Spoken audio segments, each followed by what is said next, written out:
Hi, and welcome to this new and exceptional episode of the Lightleaders. Today, I have three amazing embodied living foodists, leaders in the area. So there's Eli Martyr. Welcome to the show. We have Shane Sterling. We have Professor Spira. And today we'll talk about living foods in general. Eli represents the fruitarians, Shane represents the raw vegans, and Professor Spira, the mucusless diet. And I'm super excited. Of course, we have a lot in common, and that's also what we'll focus on. I've had each of you individually in the show, so I'll put in the show notes, because this conversation is going to be a little bit advanced. We're not going to debate about not eating processed food or refined sugar. We all know about it and do that. So if you're more beginner or you want to learn more about each of these people, you can watch the interview I did with them separately. But now we're going to go into the things where we pretty much align.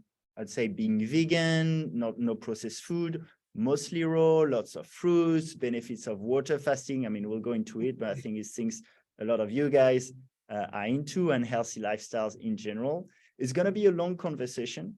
Also, probably an hour and a half. So I'll put chapters, and there's also an audio version for people who prefer that. Another thing is we have a Telegram group. I'll put a link in the description. You can join the conversation. And if you want to encourage us, of course, like, subscribe, and share this video. The topics we're going to cover today are, first, we'll do an intro and talk about each person recommending their ideal diet, then go into natural hygiene, supplements, superfood, detox. Is avocado fine, cacao? Then we'll talk about juicing. Is it healthy? Then we'll talk about the quantities, how much we need, might go into breatharianism even. And then questions from the Telegram group. Again, it's all in the chapters if you go at the bottom of the YouTube video. So we are ready. But just before we start, I'll ask each of you in one sentence to share, what are you grateful for? Shane, what are you grateful for? Magic. Yeah. Magical life. Amazing. How about you, Eli? You know, the gift of being alive, the gift of being conscious, you couldn't ask for a more grand gift from the Creator. And using this to discover what life really is about, and unlocking and investigating all the wonderful things that are in your potential as a conscious being. So, you know, the most macroscopic view possible, I guess. Amazing. How about you, Professor Spira?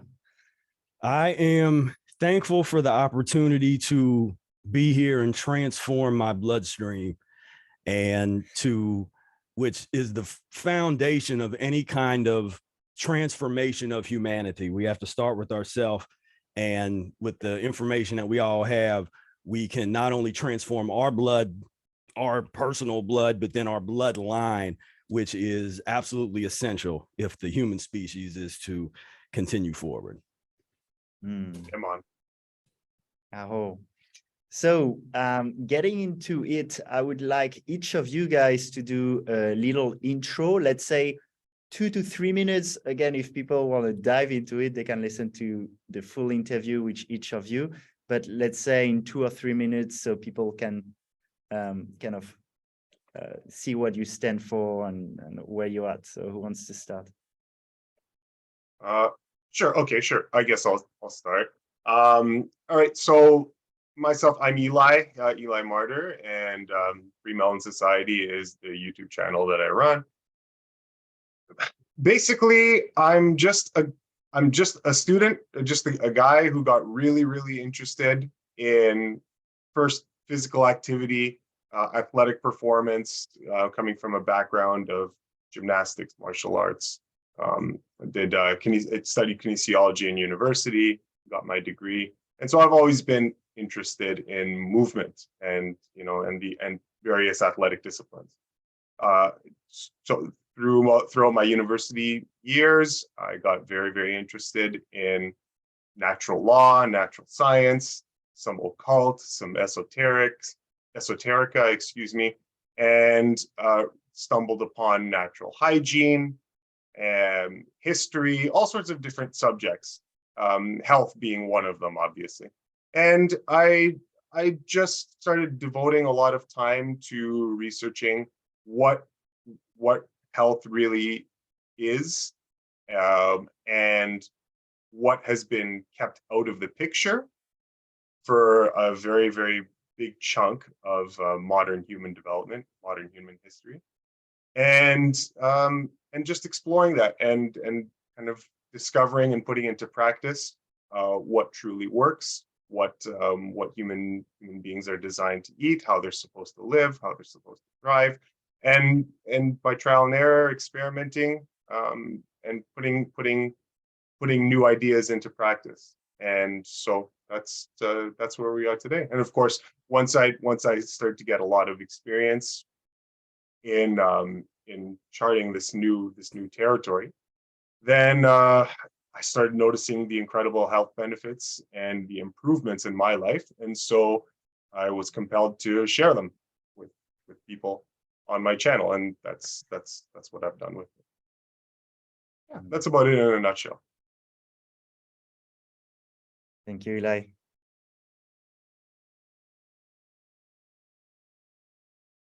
Shane? Let's see. My name is Shane Sterling. I am Raw Vegan Rising on social media. My YouTube channel has the information that I share, which is primarily the transformation of ourselves and humanity, stepping into our leadership and becoming the best version of ourselves. I've been on my plant-based journey for 33 years. I went vegan when I was just 17. I'm 50 now.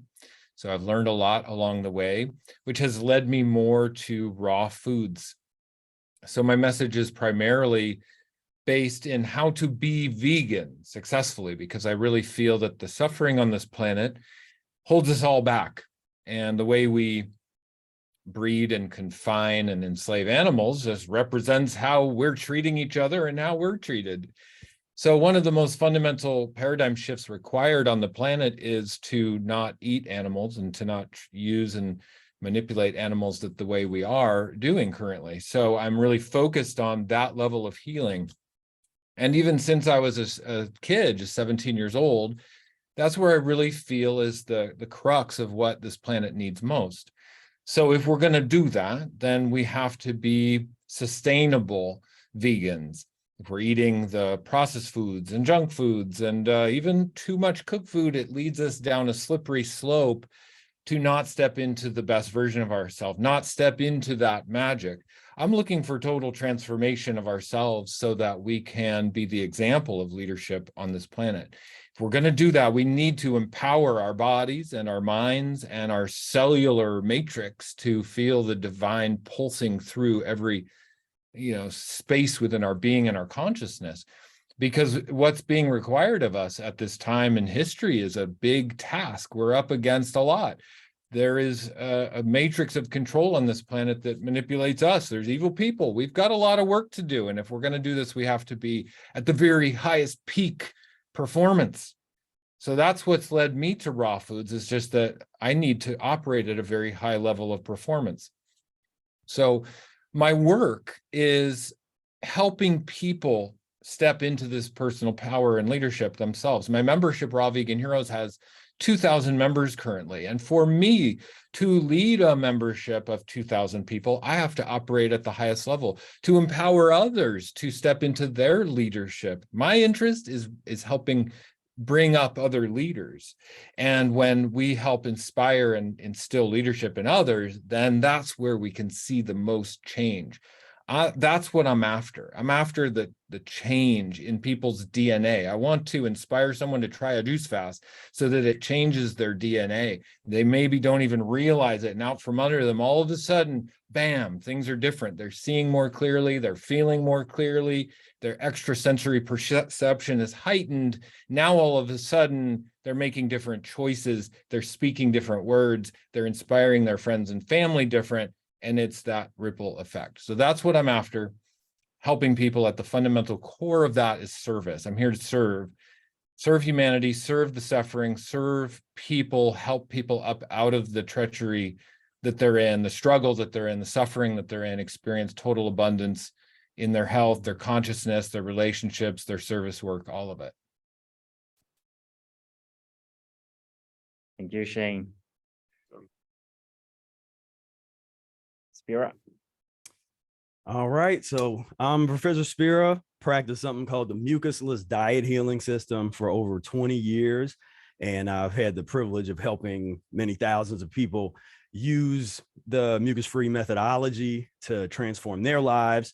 Before I started practicing the mucusless diet, at my heaviest, I was 300 pounds. I suffered from a whole laundry list of ailments, from allergies to chronic bronchitis, and I used to have ear infections constantly.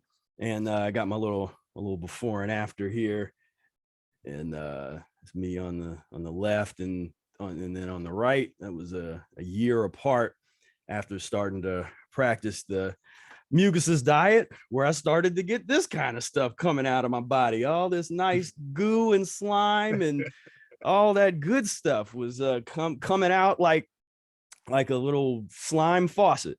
And so I like to help other people. You know, I'm thankful that there was somebody there to introduce me to this information. And so I try to pass that forward and just make it available as much as possible. And I'm a stickler for and really promote the deep understanding and mastery of transition. And because that's something that, unless I rarely really hear people talk real seriously about the art of transition, which to me is the law. You look out in nature, look at the formation of a human or any animal, any plant. It's a transitional process. And sometimes I think I'll hear people that will be like, oh, we don't need a transition, or just skip over this kind of stuff. I'm like, you can't skip over the law, because transition is the law. And that's what I've found is, in terms of really having longevity on the path, not turning into one of these case studies where we turn on YouTube and all of a sudden somebody's like, you know, the 3 or 4 year old, well, I was vegan and I was raw and but no more, I'm done. And you know, like they're trying to do this hostage video to try to convince people why it's okay that they're no longer vegan. It's like, what I find is, in every one of those cases, when people are unsuccessful, generally I find a lack of proper transition. They just, for whatever reason, they didn't really transition using the tools that are available to us, so that you essentially make it impossible. You transform your physiology to a point, you make it impossible to go back and eat dead animal flesh, you go back and eat dairy. It's like, I'm not going to go drink Clorox bleach. I'm not going to go drink milk. You know, I'm not going to go have people losing their minds over eggs are getting expensive. It's like you start to realize how just we're in a whole different reality, man. These folks they're losing their mind, like, it's getting expensive. I'm like, you know, but yeah, so that's my thing. Mucus diet healing system. My website's mucusfreelife.com. I put out a number of books dedicated to the mucus-free education. This is my annotated version of the mucusless diet healing system. And, you know, a lot of the ancient texts in the Bibles and Bhagavad Gita's, all those different texts have annotated versions. I felt that the mucusless diet healing system was definitely due in an annotated version to explain and decode a few things that people are often confused about. So yeah, and I appreciate you, Alex, for having us on, putting these panels together. Thank you, brother. Yeah, I'm excited, as I shared with you. I think it's really good to have these conversations and those, like, what I call gentle debates. I will add also that what I really like about all of you guys, well, there's a lot of things, but part of it is that we're looking at thriving on the diet. We're not looking at merely trying to be vegan because it's ethical and then surviving. We're looking at really thriving. And I think like when we look at Shane, Shane is 50 years old, right? If you guys don't know him. When I look like at your transformation, Spira, it's amazing. When I look, Eli, at your capabilities in terms of flexibility, exercising, so I'm also like, yeah, this is definitely for thriving. So it's an expense in the body, even though people would have understood from the introductions that you guys are also really purpose driven, want to create the new earth or whatever you call it. And also very connected to consciousness, to doing what's right. So I think that's why the Lightleaders and myself took a bit that direction also of looking into, let's say, living foods, to call it a more general term. And I'll do a very quick intro also on my path to that. So I'm very aligned with, for me, creating a new earth with more compassion, with more love, with more freedom. And personally, it's led me also to being more into being vegan, mainly raw food, lots of fruits. So I eat something like 80% fruits, maybe 95% raw, and also probably 95% mucusless. And it's been 2 years. I've been feeling really good. A few things around strength. So I like to interview people like Shane or Eli. Or even you, Spira, but I know Shane and Eli, you specialize more in the sport aspect. And actually, hearing about the intro, we might go to that during the episode. But I have a lot of people around me who have these questions and who are who think, oh, should I get, like, I was reading Mark Hyman's book, Forever Young. He's like quite a famous nutritionist, and it was about longevity, and he's still recommending, okay, have a little bit of grass-fed every week or something like this. Anyway, that's where I'm at. I've been also on that path. And now let's get started with the first part, which is the ideal diet. So is it like only fruits? Is it also with a lot of salads and seeds? Like, so is it mainly focusing on mucusless? And actually, before we kind of debate on that, I would like each of you to take something like a minute to share what, in an ideal day, what do you eat concretely? Okay, I'll start off. I believe there's really kind of two diets that we need to address. One is healing, coming from a standard American diet or processed foods and animal products. There's a certain amount of transition that is necessary, detoxification. That's going to require a certain amount of effort and investment to accomplish that. Once that is accomplished and our body is at a thriving level and there's no going back, there's no need to focus on detoxification intensively like that anymore, then there's the maintenance diet. So I think they're different. And I think that people get confused in thinking that a transition diet or a healing diet and a maintenance diet are the same, when I haven't found that to be true in my experience. So my maintenance diet now, 6 years raw vegan, is different than what I was doing in the first year or two in order to go through my transition and heal myself. So the fundamental understanding that I go by is just macronutrients. If we talk about the essential macronutrients, there's proteins, carbs, and fats. So they are essential. We can't avoid any one of the macronutrients. There would be no reason to do that since they're available in all foods. And getting a balance of macronutrients that allows us to thrive at the level we're at based on our goals, based on our age, based on our geographical location, based on what kind of lifestyle we want to be living. And then also how much raw food are we really committed to eating, or do we want to be 100% raw? I really teach 80% or more living foods is optimal for health. And more than 80% is really going into the realms of like spiritual and emotional healing, spiritual and emotional benefits. So it depends on the goals. If I can pause you for a second before we go more into the recommendation, I'd love to know just you personally on an ideal day today, like what do I eat? Yeah. Well, it depends on my goal because my goals shift. Okay, so throughout the year, my goal might be to be stronger or bulk up in the gym a little bit, or maybe trim down. I like to have good muscle mass. I'm about 185 pounds right now. Sometimes I get up to 200 pounds. Sometimes I get down to 175. Depends on my goal. So right now, I'm about probably 20% of my calories from fats, 15% from protein, and 65% of my calories from fruits. Essentially what that looks like in a day is fruit most of the day with a focus on sprouts and greens in the evening. That's my focus. So I basically will start my day with fruits. I'll go all through the afternoon with fruits, and then I'll end my day with salad essentially.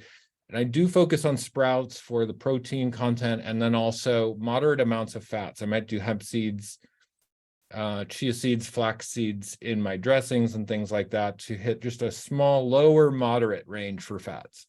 So that's my ideal day. How about smoothie or green juice? Do you usually have that? I have smoothies every single day. I have green juice every single day. I like to concentrate my nutrition into a green juice if I can. Why not? We have these tools. I don't use a stove. I like using a juicer to concentrate the herbs, the fresh, raw, living herbs down into the juices to give my body the most nutrition for the least amount of effort. It just allows my body to thrive at a high level. And you can always see the people who juice. You can see it in their eyes. You can see it in their skin. There's a extra spring in their step. So I do have a green juice every day. I just had my green juice right before this, this Zoom call. So I also use smoothies for calorie density to preload my day. If I'm going to work out at the gym, if I'm going to expend a lot of energy, if I'm going to be really active, I need to be fueled. So I like to have my calories first thing in the, to start my day off so that I'm not hungry later. It doesn't set me up to feel like I need to binge on junk food or go to some cooked food that doesn't serve my health at the highest level. Therefore, if I have, say, 800 to 1,000 calories in a smoothie in the morning, then I'm already set up. I have half my calories for the day. It's easier then to have a moderate lunch and a moderate dinner. I also practice intermittent fasting too. I try not to eat too late, stop eating by 6 p.m. so that my body really has a time to digest all that food. So I'm looking to get my calories in a window, optimize my biological, function for exercise, and then also elimination. So my body has plenty of time to focus on detoxification and elimination. Cool. Thanks. How about you, Eli? So, okay. So like you're asking, so what I eat in a day typically, and then just like a brief, yeah. So with me, with my approach to this body of information regarding food and diet and health, what I've tried to do is I've tried to distill everything to take as much of the fluff and as much of the guesswork and as much of the unnecessary additions out of the whole dietary picture. Okay.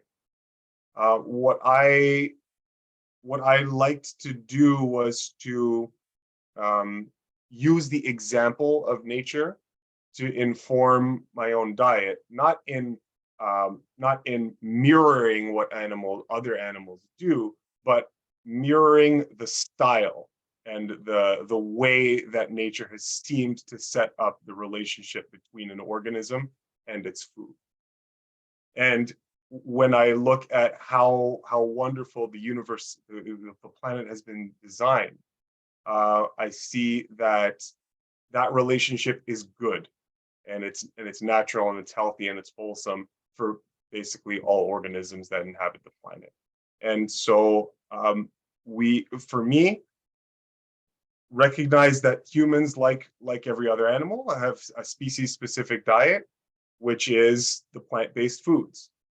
Ideally, the ones that seem to be most suitable for us are the fruit family. And then, of course, we have leafy greens, which are acceptable to our palate. All the foods that are acceptable to our palate, that we don't need to cook or process or find some way to, disguise the flavors of before accepting, right? Because no animal eats that.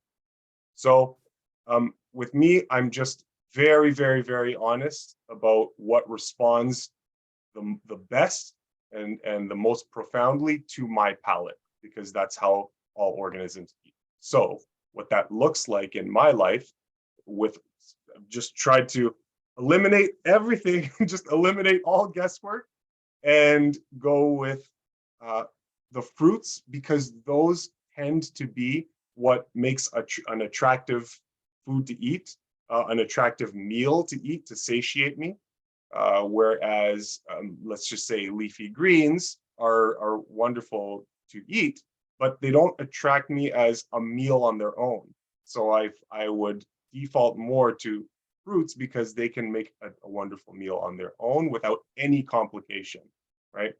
And that kind of aligns me with how most other animals on the planet eat. One particular thing at a time, eating in simplicity, and that's it. Bob's your uncle. Mother Nature takes care of the rest. As long as the species is doing what it's supposed to do, then the health, the wellness, the spiritual uplift, these start to just unfold. So what does that look like for me? I'll just give you an example of today. Today was a watermelon, a mini watermelon, one of those like small watermelons, some grapes, and some tomatoes. That's what I ate today.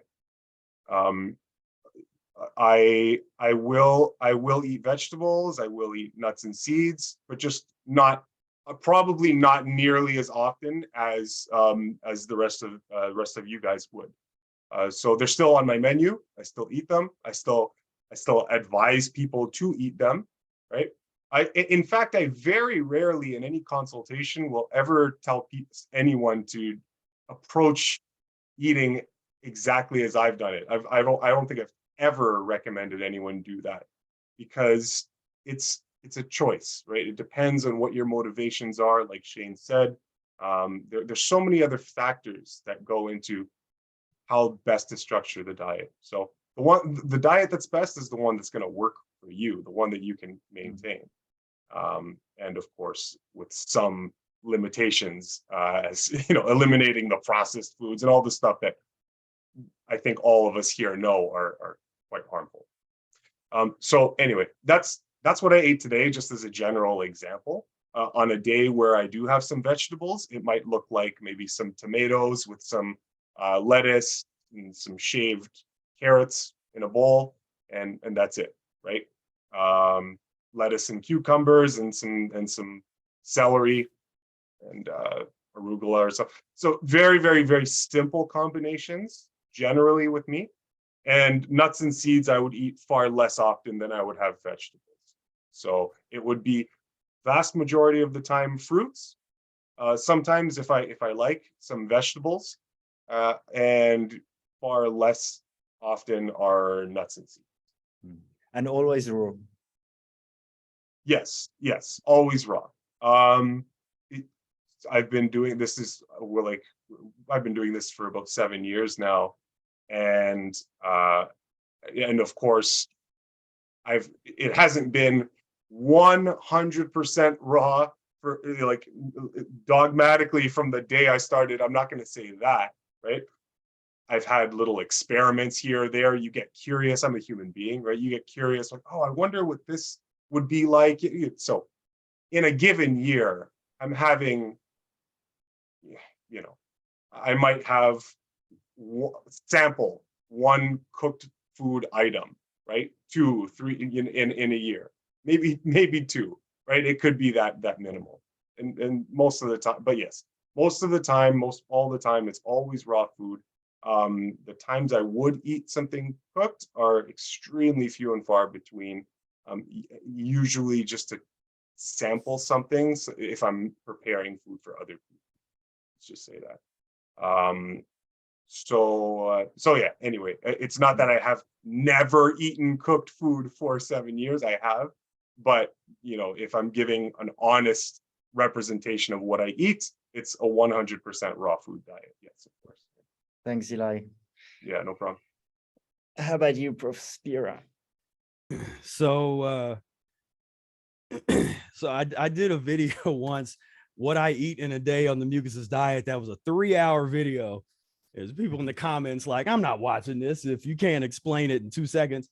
But the whole point of the video was to break down the way that the diet transforms over time. So what I ate years 1 through 3 is different from what I ate years 4 through 6. It's different from what I ate years 7 through 10, 11, so on. And so that's one reason why I don't even like to necessarily tell people, like when they'll ask, well, what'd you eat today?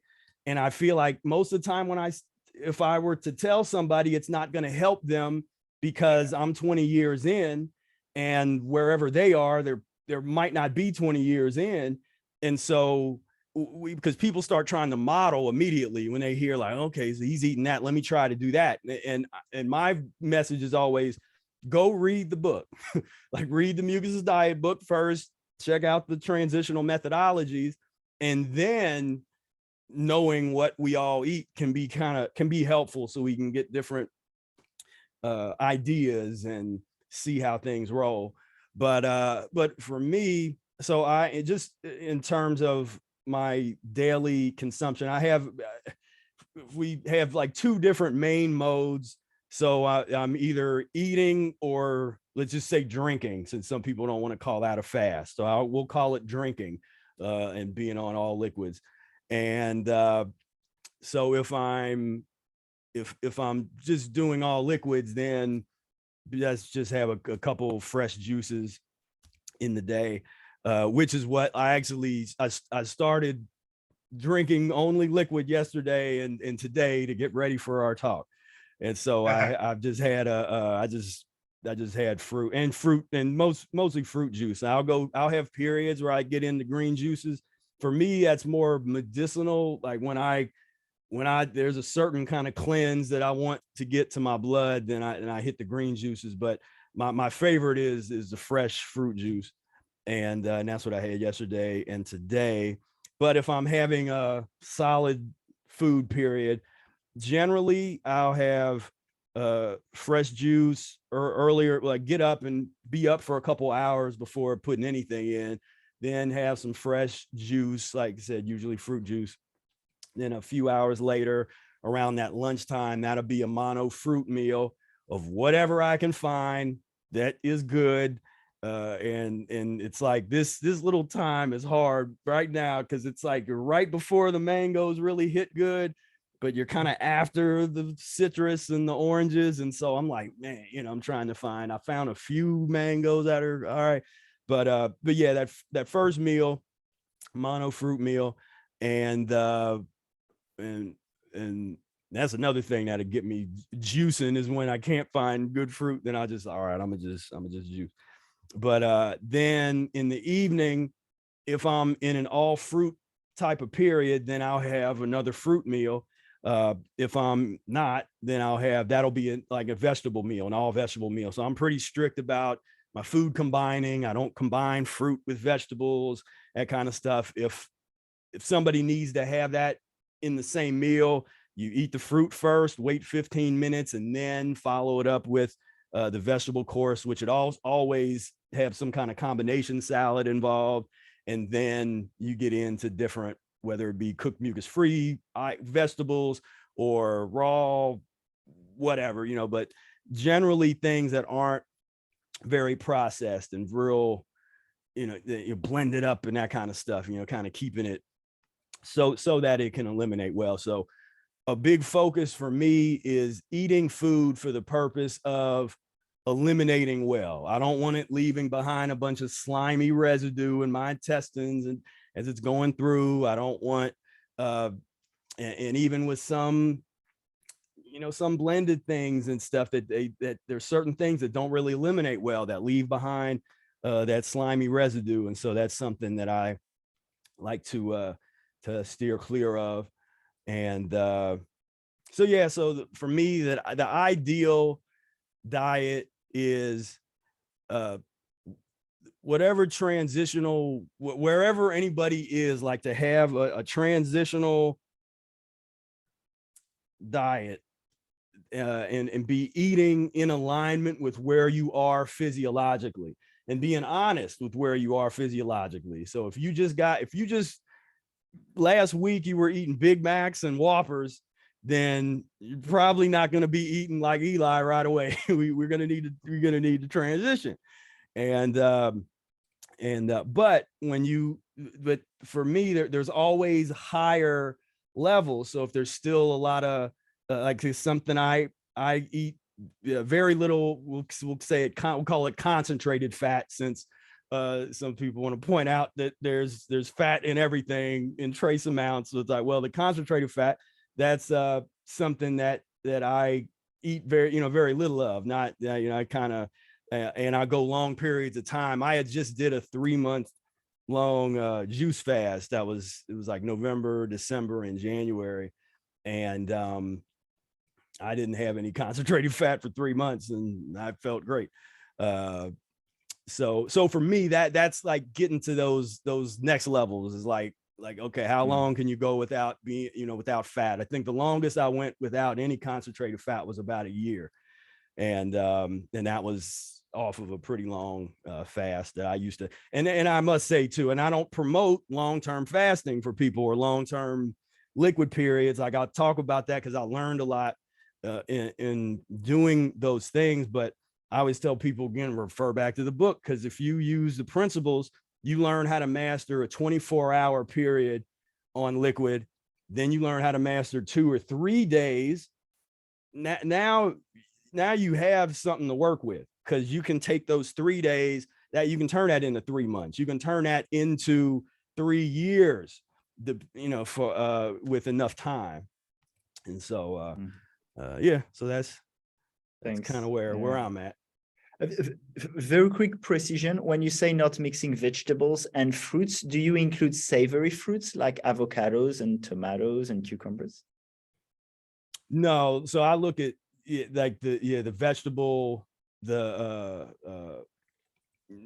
you can include things that are like, when you go to the store and you hit vegetable and there's like vegetables under tomatoes under there. Yeah, no, I'm talking about like yeah. So I'm keeping everyone's time, so it doesn't have to be so structured, but Shane, you're a little bit behind. So if you want to, I don't know if you have any reaction from that.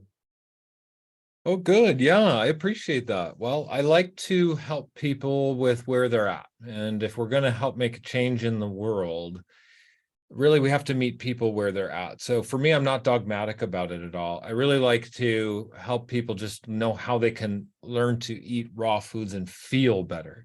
And if we bring it down to the most fundamental step, it's just eat more fresh, raw living foods and feel better. And then there are definitely different levels that we get to. So like I was saying, I had a completely different diet 3-4 years ago than what I'm doing now. And we're never going to be able to model someone else's diet. Also, I never recommend a specific diet like myself. I don't do what I eat in a day videos. I never recommend specific foods. I don't do recipe videos, because it's not relevant to where people are at most of the time, and it doesn't help people. So in order to help someone, we have to understand the step they're at and what's going to be most useful for them at that step. With the level of coaching that I do with people, thousands of people, I really, it has taught me, it's educated me, it's slowed me down to meet people where they're at and just help people understand the benefits of raw living foods. Now, for me, at the step I'm at, I like to be strong in the gym. So for me, I like to hit that 15% protein per day from all raw sources. You know, I just find that I recover better, and it just gives me more strength and stamina. And this is over years of weightlifting. I got bit by the weightlifting bug years ago when I was really unhealthy, my unhealthiest in my life. I was overworked, I was stressed, I was skinny fat, I had tiny little skinny arms with a belly, and just didn't feel good. And I took on my health transformation at that time. And that's how I really found weightlifting. And I find weightlifting is such an invaluable part of my lifestyle. You could say I'm addicted to it, but I enjoy it every single day, pretty much 5 days a week at least. And in order to lift weights, and I see my strength go up and down over the years. Like if I'm on all fruits, if I'm detoxing, I see what happens to my strength. And so I find that the little bit higher fats, a little bit higher protein in my diet keeps my strength up at the gym. Because if I like to bench press like 200 pounds, for instance, it's, you know, for reps, it takes something from me that I try to adjust for. It depends on my weight goals fluctuate at the gym. Sometimes I'm going for high reps and low weight. Sometimes I'm going for high weight and low reps, and it just depends. So there's no right way to do something. I also find that I really enjoy long periods of time without dietary fats as well. It's really cleansing to the body. It's really helpful to the body to have low fats for periods of time.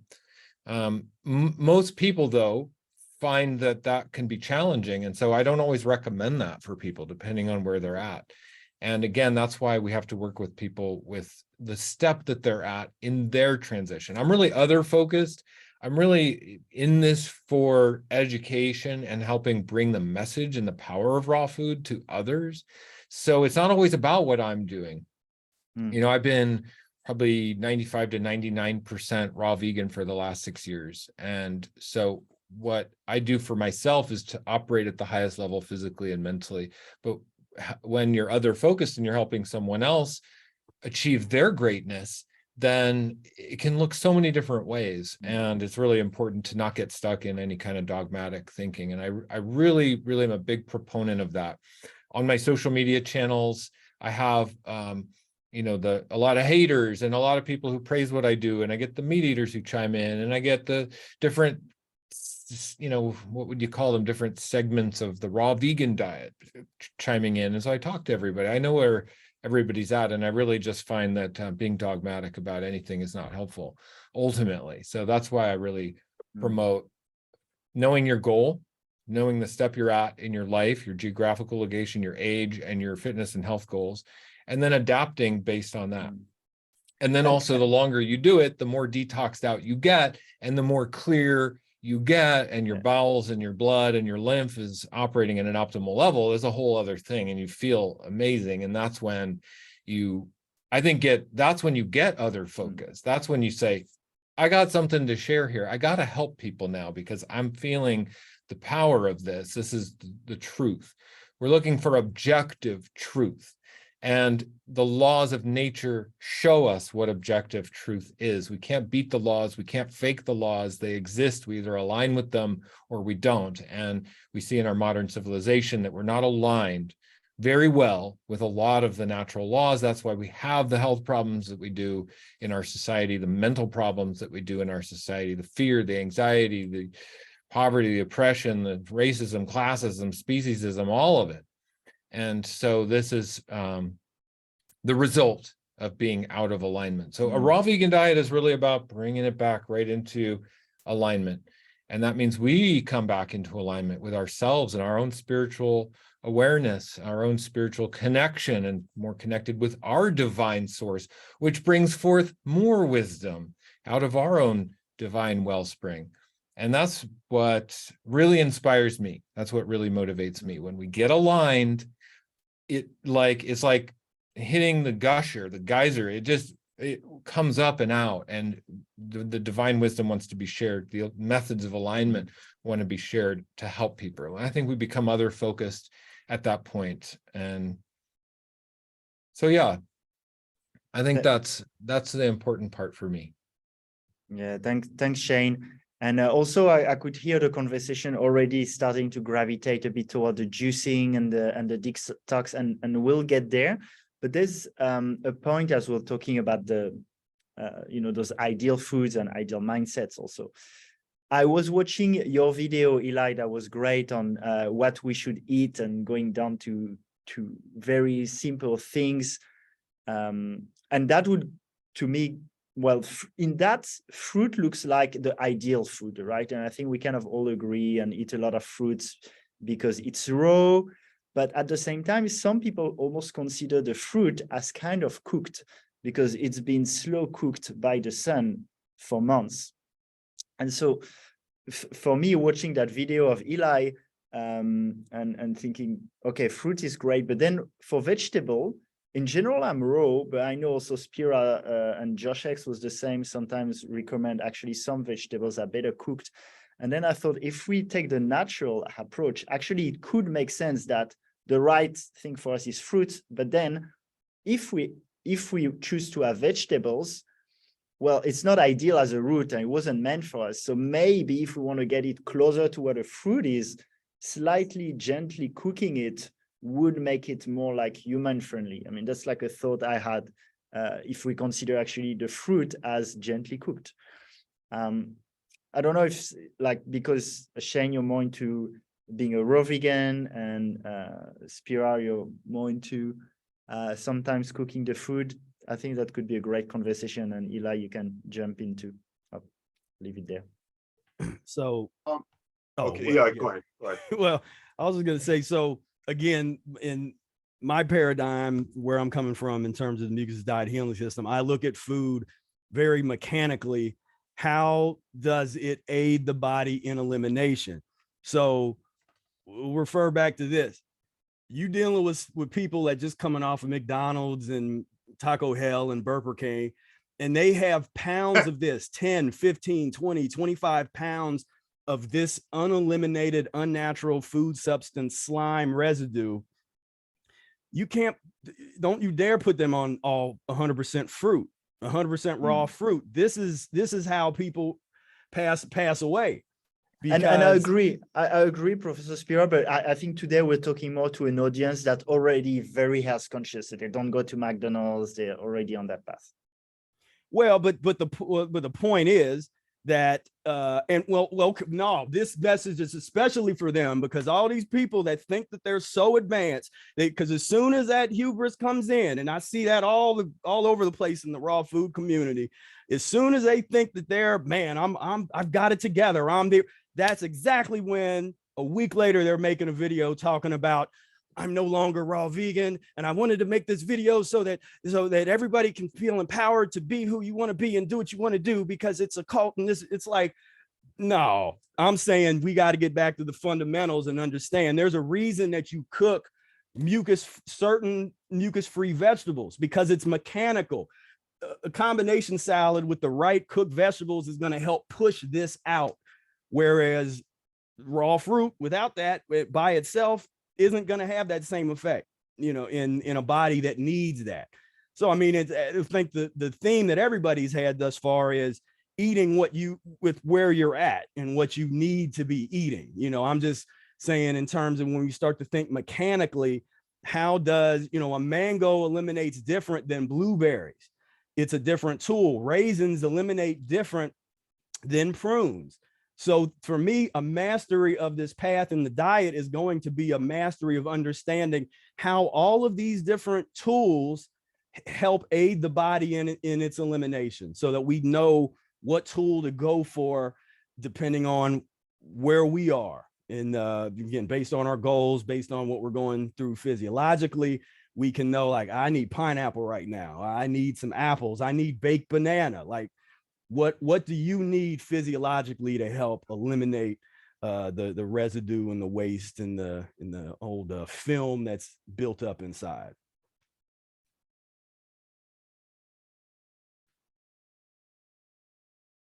Awesome. Yeah, you know what? Maybe I'll chime in. I think this is so important, and I think that this gets back to what you were saying earlier, Spira, just about and yourself, Shane. You also mentioned it, just about not being so dogmatic so as to fail to recognize at what part of your transition you're at, right? So we can listen to people speak, we can hear ideas, and we can get inspired and want to jump the gun and start doing something intellectually that our body is not quite yet ready to do. And it's very important to be mindful of that, because when we make these decisions as to where we want to be, how we want to structure our eating on a raw vegan diet, okay, on a raw plant-based diet, yeah, we got to give our body a fighting chance, right? Our mind is able to jump right to the end where we're sitting on the mountain singing Kumbaya, right? But the body is a bit more sluggish, and it'll take a while before you can even think of doing something like that. I wanted to say earlier that I had agreed with you that sorry, now I'm going a little bit off topic, but I'll come back to it. But just in giving an example of, let's just say, how I eat in a day, right? Like Shane, like yourself, you won't find many of those videos on my channel because I don't think it's necessarily helpful. Like I don't think that me giving you my watermelon and tomato and grape diet for today is necessarily helpful, because what we're doing is we're after a philosophy, right? We're after understanding a system of systematic on the mucusless diet healing system. We're looking at understanding a philosophy and an approach to cleansing out the body temple so that it can unfold the best in yourself, right? And we can't be, because see, in telling people that that's how I eat, you might think that I'm dogmatically restricting myself intellectually, like I want other stuff, but I'm like, no, I am a fruitarian, and no, that's not going to work for anybody, right? You know that the diet has been successful, the lifestyle has been successful when what you're eating is an effortless endeavor, where you're just responding to what you truly want, and not restricting or forcing yourself into any particular direction, because that won't be sustainable. And so we need to be mindful of that and slot ourselves in where we're ready to be slotted in. Okay, now what you were saying, Alex, okay, so fruit being cooked by a tree, or by the process of ripening on the tree, and so we can cook vegetables in order to make them more fruit-like. Yeah. Okay, cooked by the sun. I mean, like there's heat also. Cooked by the sun. I mean, this is okay. So this is just, if I don't know where that is, where you're getting that from, where that's coming from, but we can call something anything we want, and it's not really the case. Like I can call myself a 747, but I'm not an airplane. I'm a human, right? So fruit is not being cooked by the sun. It's being nourished and it's being grown by the sun. If we want to give it the term cooked, that's just something we're doing intellectually because we want to justify some other thing. Okay. So the reality is, no, it's not, you're not being cooked. We know what cooking does to food, and it changes things on a molecular level. We don't have to go down that road. We know that that's the case. Okay. Now, but does that mean I'm saying we never should cook food? That's not what I'm necessarily saying, because we're using cooking of food as again, a tool to use depending on where you are in your transitional process, right? So if we find ourselves rationalizing in our heads, like you were saying, Alex, okay, well, I should cook these vegetables to make them more fruit-like. That's not a decision you have to make. You just eat fruit, right? If you're looking at making something more fruit-like, then cooking something to make it more palatable is a clue. If you're asking me, is a clue to guide you in the right direction, because Mother Nature did not create organisms to have to go through this combustion process to be able to eat their food. Okay, so that we can say with 100% certainty. There are 0 examples of life on the planet that do that. So we know that we were not created to be having to cook or process our food. That being the case, it still stands that this is something that we can do in order to cleanse our body.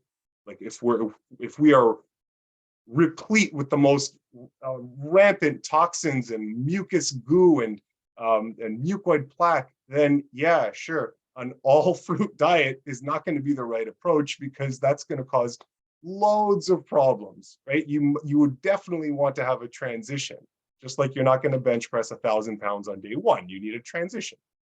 So, it's a tool, right? The cooking and processing of food is a tool that we can use to get us slowly to a direction where we're unfolding the most and the best out of our bodies, out of our minds, out of our spirit.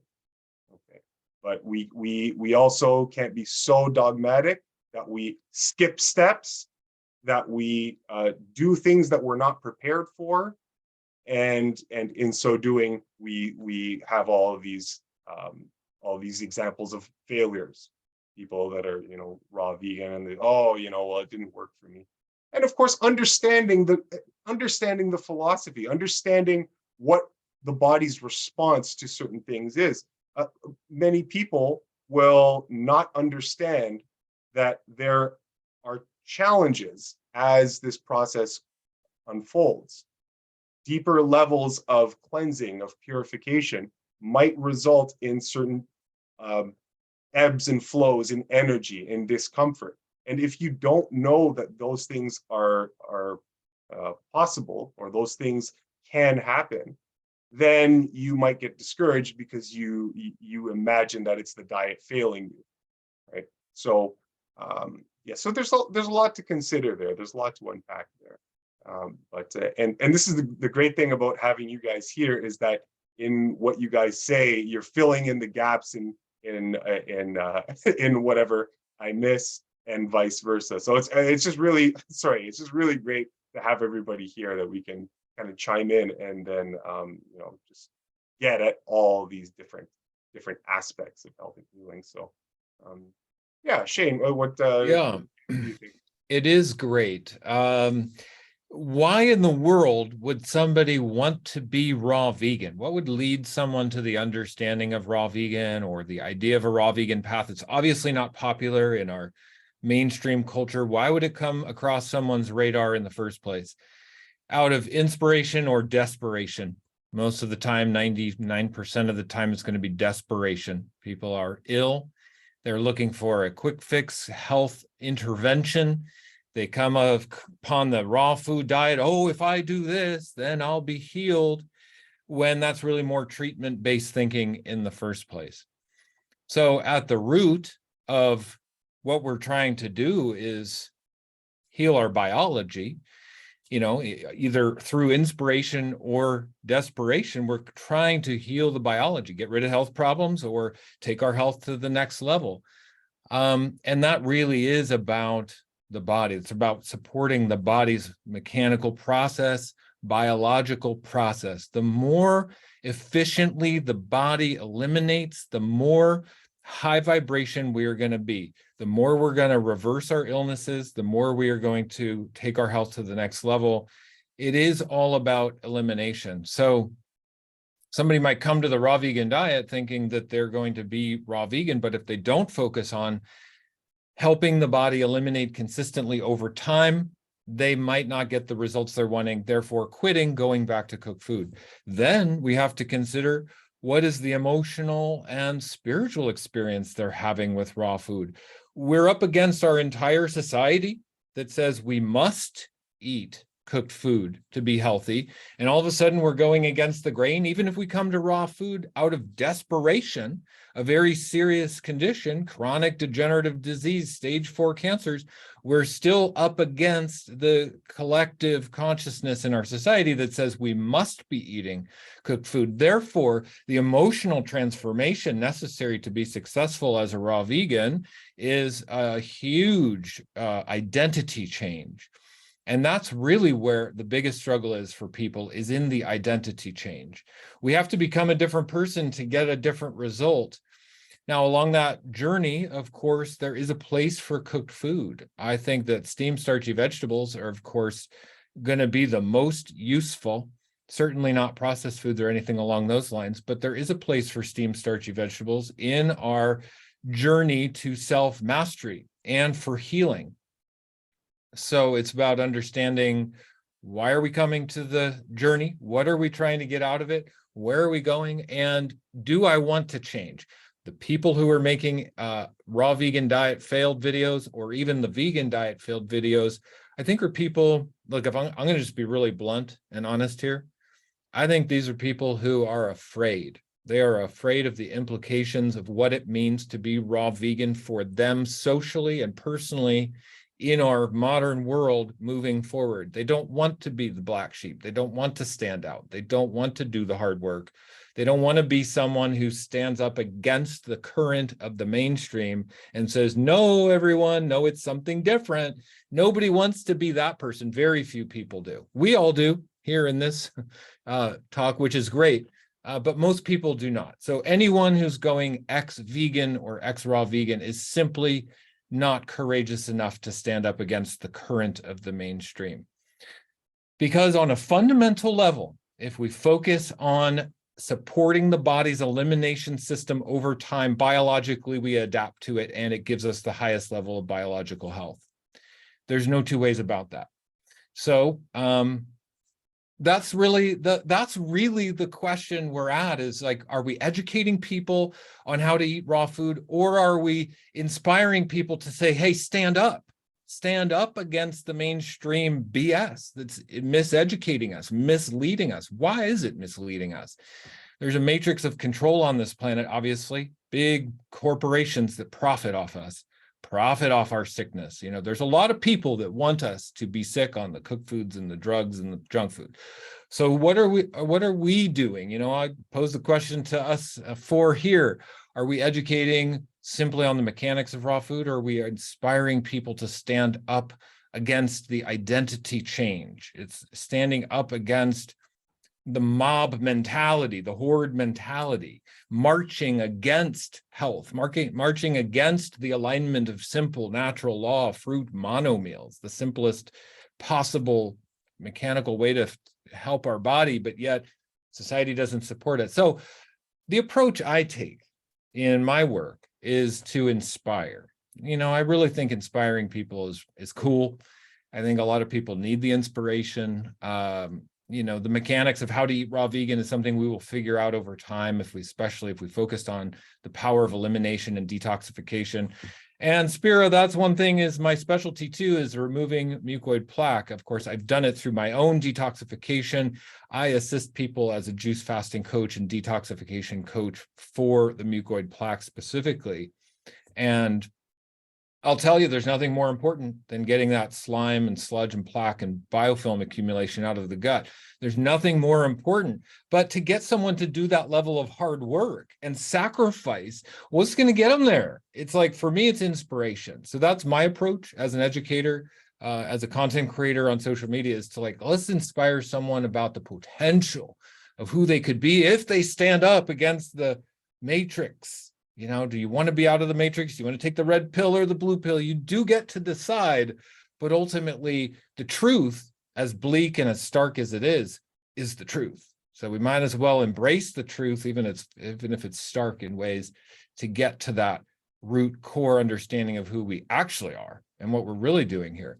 And detoxification is absolutely key. I think for most people, the bottom line, this is the crux of my message, is if we just do the sacrifice, do the hard work, surrender our life on the altar of health and healing and transformation, surrender it all, surrender your ego, surrender your goals, surrender your outcomes, surrender everything you think that you are, and you just physically support the body, over time, you'll be a raw vegan. Over time, you'll be a successful raw vegan. There's no two ways about it. There is no ex-vegan. That's a made-up term by people who are weak-minded and have no courage to stand up against the mainstream. That's what I think. Well said, man. Yeah. Yeah, I often say there's the most revolutionary thing that you can do is to learn how to control what you put into your body. Because they, at everywhere you go, you walk up the street and there's a big banner with a big old pus burger right there in front of you, and open up a magazine and here's some scantily clad woman with the big old piece of pizza shoving in her mouth, and you know, they're coming at you at all angles. And so I definitely agree with that fundamental, like you got to be ready to transform. And I love bringing that revolutionary spirit to this work. Like Brother Air says, you can't live and eat like your oppressors and complain about it, because people want, they love complaining, oh, this and the government and all this kind of stuff. And I'm like, but you live like them, you aspire to be like them. You know, you're eating like these congressmen and congresswomen, and you got the same 32 feet of impacted intestines that they have. That is fueling the horrible decisions that they make that affect our lives. And so, and the behavior, you know, that's a thing I love to get into, is when all this stuff happens and the mass shootings and all, and I so sick and tired of hearing people say, what were they thinking? And I'm saying it has nothing to do with what they were thinking. It has everything to do about what they were eating. That's the question. What were they eating? Because I don't know any 100% mucus-free, raw vegan, mass shooter or rapist, or that doesn't happen. I know what all those folks are eating, you know. And so if we want to really, like, you know, we want to solve these big problems of the world, it's gotta be changing what we put into our body. That is starting with Yeah. and yeah, that's awesome. And starting with detoxification, right? Because I mean, we've been talking a bit, you've been showing the pictures of the mucoid plaques. Do you want to share a bit, Spira, how we can get rid of the devil inside us? Yeah, so for, you know, my approach is, again, just using the principles of the Mucusless diet, which is you learn how to use the fruits and the vegetables in a way that brooms out that slime and that waste. And at the same time, there's a lot of people, they're like, man, I'm really craving whatever it was that they used to eat, or or they do a couple days really good, and then they're like, man, I'm really craving the meat and the dairy and that kind of stuff. And I would say, as long as you have those poisons in your system, you're still going to crave that stuff. And so we want to get that out of there as soon as rationally possible. And I know the one thing that maybe we talk about or we do that folks here might not do is the enemas. We like lemon juice and distilled water enemas to aid the body in, you know, loosening this stuff up and flushing this mess out.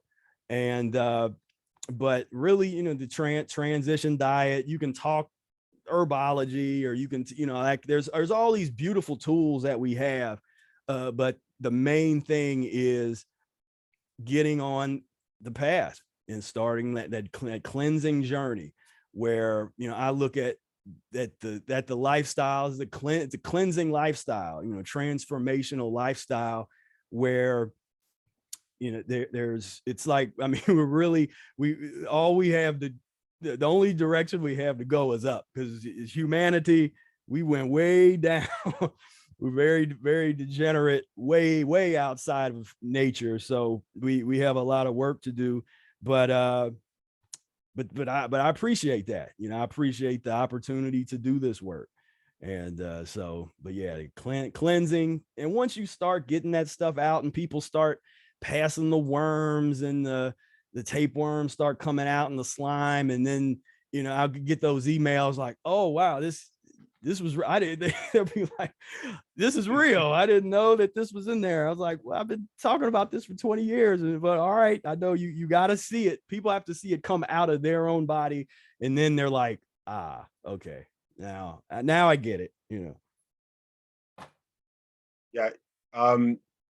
You know, I think the importance that we place, that everyone here places on cleanliness of the body, one of the main reasons, and I've mentioned it before on my channel, but I think the reason that this is so important, okay, Shane mentioned it earlier, touched on it a little bit earlier, is that if you don't know by now, right, this world, okay, ladies and gentlemen, for those listening, this world that we live in, it is rife with evil, okay? Our lives are being controlled and manipulated from the highest levels, from people who do not have your best interest at heart, in every conceivable way, in ways that are so dark and and pernicious and awful that it would be difficult to imagine.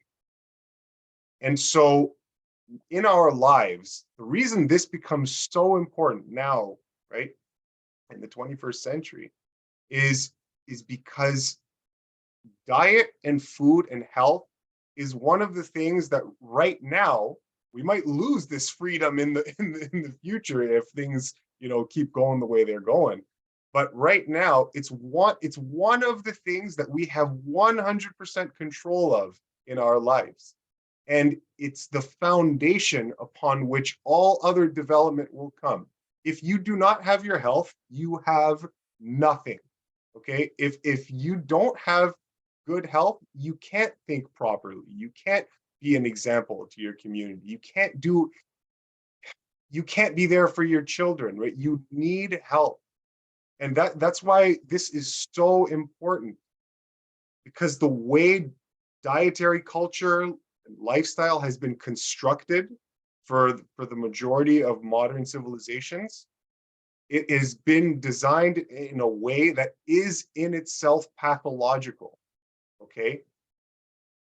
Let me say that again. It has been designed in its current form to be pathological, the whole food culture. So it takes a bit of gall to be able to recognize that system exists to bring you down. And it also takes the next step of discipline to recognize it and then do something about it in your life. Shane talks about this, and he calls it the hero's journey, and that's exactly what it is, right? You have to be steadfast in the face of this onslaught of just absolute life-destroying, life-perverting nonsense that's out there in food culture and, you know, media and all this kind of stuff, right? So I can't stress more profoundly the importance of starting from the bottom, okay, and building a foundation of health with your physical body. It's the lowest and most grounded of your bodies. You have different bodies. You have a physical body, an emotional body, a spiritual body, right? All of these in gradations, getting higher and higher in vibration, all making up the human being that is you. But the physical is the lowest. And we need to start there, because it's a transition. We need to start there by cleaning it out, right? Recognizing what is bad and deleterious for the body in food and diet culture. And that's all the nonsense. It's the meats and the cheeses and the dairies and the processed this and the average restaurant food and the harsh seasonings and like all this kind of stuff. The coffees, the smoking, the alcohol, all of this. This is all designed to crush the human body and crush the human spirit. Okay, so it's no small task that we're here to rectify. And so this is why this becomes so important. Now let's start creating that foundation. And then if you have a good, clean temple, now you can use the energy that's liberated from having a clean temple, and you can use it for whatever your particular passion or direction is in life, to make those particular passions or avenues enriched, right? To leave your mark, to do whatever it is that you need to do, but you need help. Now, the way we go about doing those particular things, yeah, you're going to have little variations and minor differences between approaches, right? So maybe, for example, right, for example, so Shane mentioned earlier his being active and being strong and being healthy, right, and tailoring the diet to have, let's just say, a little bit more protein, right, than I would in my approach, right? Let's just say, right, this is one of the differences that we could squeeze out. So both are going to get you fantastic levels of health. What in my approach, just to introduce a little bit of the difference, because I know people are going to want to hear where we are slightly different in our approaches. I know people want to hear that. That's what they're They want to hear us no one's go fighting at yet. it. Yeah, I don't. Give me a good snippet. Was like, oh, Eli destroyed Shane. Yeah. People are gonna just want for promotion. For promotion, which yes, is the pus and mucus talking, Yeah. Because that's the civilization. Everybody is really interested in conflict, right? We want to see conflict all the time, right? I get it. You might be disappointed by the lack of conflict here, but in my approach, for example, right? What I would do is I'm not looking at tailoring what I eat in macronutrient profile. And I'm assuming that I don't even know what that is, right? So for me, let's just say I were working out more so than usual, or I needed, okay, I'm in film, guys, so people in the audience might not know, I'm a professional stuntman, okay? So I've been working in film and movies and TV for a long time, video game motion capture as well. So I'm a professional stuntman. Let's just say I need to put on some weight, right? That might be a bad example because I might not even take the job. If they told me you need to put on 30 pounds of weight, I'd be like, I can't do it. But let's just say, for the sake of argument, I needed to put on a little bit of weight. What I would do is I would just increase the intensity that I'm working out at, but I would also just eat more of the same, right? I wouldn't intellectually change or eat a particular food because I know it has more protein concentration, right, than other foods. So in my approach, I'm approaching food as if I have nothing to guide me but my senses, right? So if something is a little bit less attractive on its own as a food, then I'm not going to go for it. I'm still going to be eating the same things that I usually do. You just eat more, right? That's how usually any animal would do it. If they're expending more energy than usual, let's just say it's a deer who's been unlucky enough to be chased by predators more so in the last week than at other times. If that deer is noticing that it's getting a little bit tired or whatnot, it's not going to intellectually eat something because it has more protein or more fat or whatever. It's just going to keep eating the same bloody thing it always eats, just more grass, let's just say. So that's how I tend to approach it in my life, right? Just as a slight difference to how other people might do it. So I try to eliminate any assumptions that I might have picked up from culture and from science and whatnot. Not that science is bad. I study the science all the time, right? It's important. but I also try to harmonize that as much as possible with the bare naked intuitive compulsions, all right, that my senses provide. So that would be one slight difference between the two approaches. I would say, however, that let's assume that it was that role that came that got offered to me, where I did have, like, someone held a gun to my head, say, hey, you have to put on 20 pounds for this role. Then what I would have to do is I would have to do what Shane does, and I would have to say, okay, I need to increase the amount of protein-rich foods that come into my diet. So at some point, depending on what we want, yeah, you might have to make these tweaks. So if I wanted to become a bodybuilder, there's no way in hell it's happening on a diet of kiwis and apricots, right?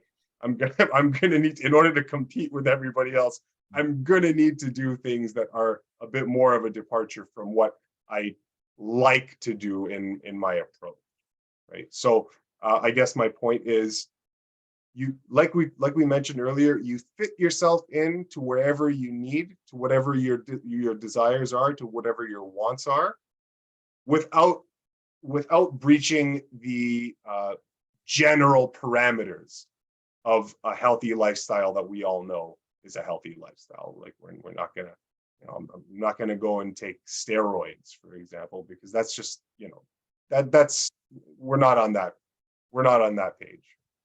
So anyway, so that just gives you an idea of how I would approach it, and it's as a difference between Let me chime in on that, actually, because it's a really interesting topic. If people are unhealthy coming from the standard westernized diets, they need to go through a pretty significant transition. Let's call it detox. They're going to have to detox in a real intensive detoxification transitional period of a year or two, or possibly even more. We're going to be focusing on low fats and proteins to detox the body properly, juice fasting in general, and we're going to lose body mass during that period of time, muscle mass. Now, as a man in our Western society, what if we want to have a strong physique? What if we want to look like a fitness model? What if we are a fitness model actually for our work? What if we're a Calvin Klein underwear model? We go through a transition to become raw vegan. Well, we're going to lose a lot of muscle mass in that process, just in detox. So then to gain it back, yeah, we have to understand how to gain back our muscle mass, our body mass. Understanding how to use macronutrients to gain the goals we need is an important part of it. But our ongoing maintenance style raw vegan diets can definitely be lower fat and lower protein. And mine often are. Some days I go without any fats, or very, very little, and minimal to no protein. Some days I eat only fruit. But I still am aware of my muscle mass because I like to be strong and have a good physique, partly because I'm traumatized from being skinny AF in my 20s. I was an ethical vegan as a teenager. I never thought about health. I didn't care about health. And by the time I was 24, I was real skinny. And my girlfriend, even at the time, I remember it is burned into my mind. My girlfriend said, you should work out. Now, she wasn't even into working out or anything like that, but I just was skinny. And she wanted me to be masculine and sexy for her, and I didn't even understand till another 15 years later in my life the importance of being masculine for my woman, and I think a lot of men need that. Now, a lot of men aren't going to give up their meat because they don't want to get skinny. A lot of men aren't going to change their diet or detox or do this because they don't want to get skinny. So it's good that we encourage the men across the line that we don't have to be skinny. We can have any physique we want. We can be a bodybuilder, we can be a fitness model, but we've got to go through the transition. I eat raw vegan just as a baseline to be a warrior on this planet. I have to eat fully raw just to function as the warrior that I need to be, the truth warrior on my hero's journey to transform myself, to be the example, to lead others. And and then the methods of detoxification that I've learned is to use juice fasting to get out the mucoid plaque, and that has become the basis of my foundation. Like, yeah, let's not be the skinny little weakling vegan who your girlfriend is like, yo, dude, you got to work out. Let's not be that guy. And then let's be the warrior. Baseline is awesome, where our baseline is really peak top performance. Why not? We're here. We might as well be exceptional. And then understanding the mechanical function of detoxification and transition. My method now that I help people with is juice fasting for the removal of mucoid plaque. And I use a combination of juices, fruit juices, citrus juices, the lemon ginger blast juice, which is great for detox, in combination with psyllium husk, bentonite clay, and strong doses of digestive enzymes to dissolve it out. Because my approach is like, do a temporary intervention to get out the mucoid plaque and the slime and the sludge, clear your body out with a temporary intervention so you can get back to the real work, which is eating raw vegan for your amazing hero's journey baseline, and so that's what I help people with. Do it as quickly and as efficiently as possible so we can really eat the food we need to eat. And then from there, then we can choose what kind of body we want. And a lot of people hire me, a lot of men hire me to learn how to build muscle as a vegan, build muscle as a raw vegan, men who have been detoxing for a lot of years. They've been chronically ill. They're coming from extreme low body mass. I talk to guys who are 130 pounds, and they don't want to be like that. And they need guidance on how to do that. In that case, we do have to understand calories and macros and stuff like that to help get the results. But really, it just comes down to raw, baseline, warrior, hero's journey. Ooh. Yeah. Well said, man. Yeah, well said. Yeah, I agree. Yes, one thing I would add that just came to mind in that is, Arnold Ehret talks about the latent illnesses. So there's acute illness that's the stuff that you're going to go through immediately when you start to change your diet to an improved diet and you get on the juices and that kind of stuff. And you'll get those acute symptoms. But then we all have latent illnesses, and there are things that might not have presented themselves until you were in your 60s or your 70s or your 80s, or now there's a lot of brothers and sisters that are leaving the planet in their 40s and 50s from strokes and heart attacks and 100% preventable illnesses. And so those latent illnesses can tend to take longer to get out. There's a lot of people that get that acute stuff out, and that's those first couple of years, you get all that kind of stuff out. But when you're talking about things that might have killed you when you were in your 60s or 70s, when you start to actually, as we say, detox, or you're cleansing, you're transforming your body, you essentially bring that stuff out of you in a younger body, in a body that's more capable to withstand that elimination. Because what I try to prepare people for, the periods that are not fun, the periods where you're not going to look good, you're going to be like we're talking about, you're going to look underweight or be all, you going through the elimination. That's the work. Now, how you use your transition, you can make that less tragic, as you're going through that. But sooner or later, you got to deal with some of this stuff. If you ever took any kind of pharmaceutical drugs or any of that kind of, that stuff takes forever to get out. I've felt stuff leave like 10 years later. I got this, I used to take this allergy medication for years, since I was 7 years old, 7 to 18 years old. They had me on this stuff saying I'd have to take it the rest of my life. I was going through an elimination like 10 years in, and all of a sudden had these kind of weird symptoms, and in my mouth, I could taste the taste of that medication from 15 years ago. And I looked online at the side effects of the particular drug that I took when I was young, and I was going through every one of those side effects, and I had that taste, so I could like that especially those chemical drugs, that stuff gets embedded in your tissue system in such a way that it takes a while. It takes a while to get out. So that's just another element. I think sometimes people don't. I know you don't want to think about that, but I like the big picture. I like kind of seeing all that, where I would rather go through whatever was gonna happen. Like that was something that's in my system that has to be eliminated out. And that's where you can get into where people then was like, well, genetic weaknesses or this kind of whatever's in your system. And that there's you have to go down this path long enough, and then that you just let that stuff come on out. And it was interesting, Spira. I remember when we did conversation with Lauren Lockman, we had a part on juice, because I know juice is a part of detox for you, and you do long fasts. I know also, Shane, it's an important part of your program, right? That juice fasting to get rid of the mucoid plaques.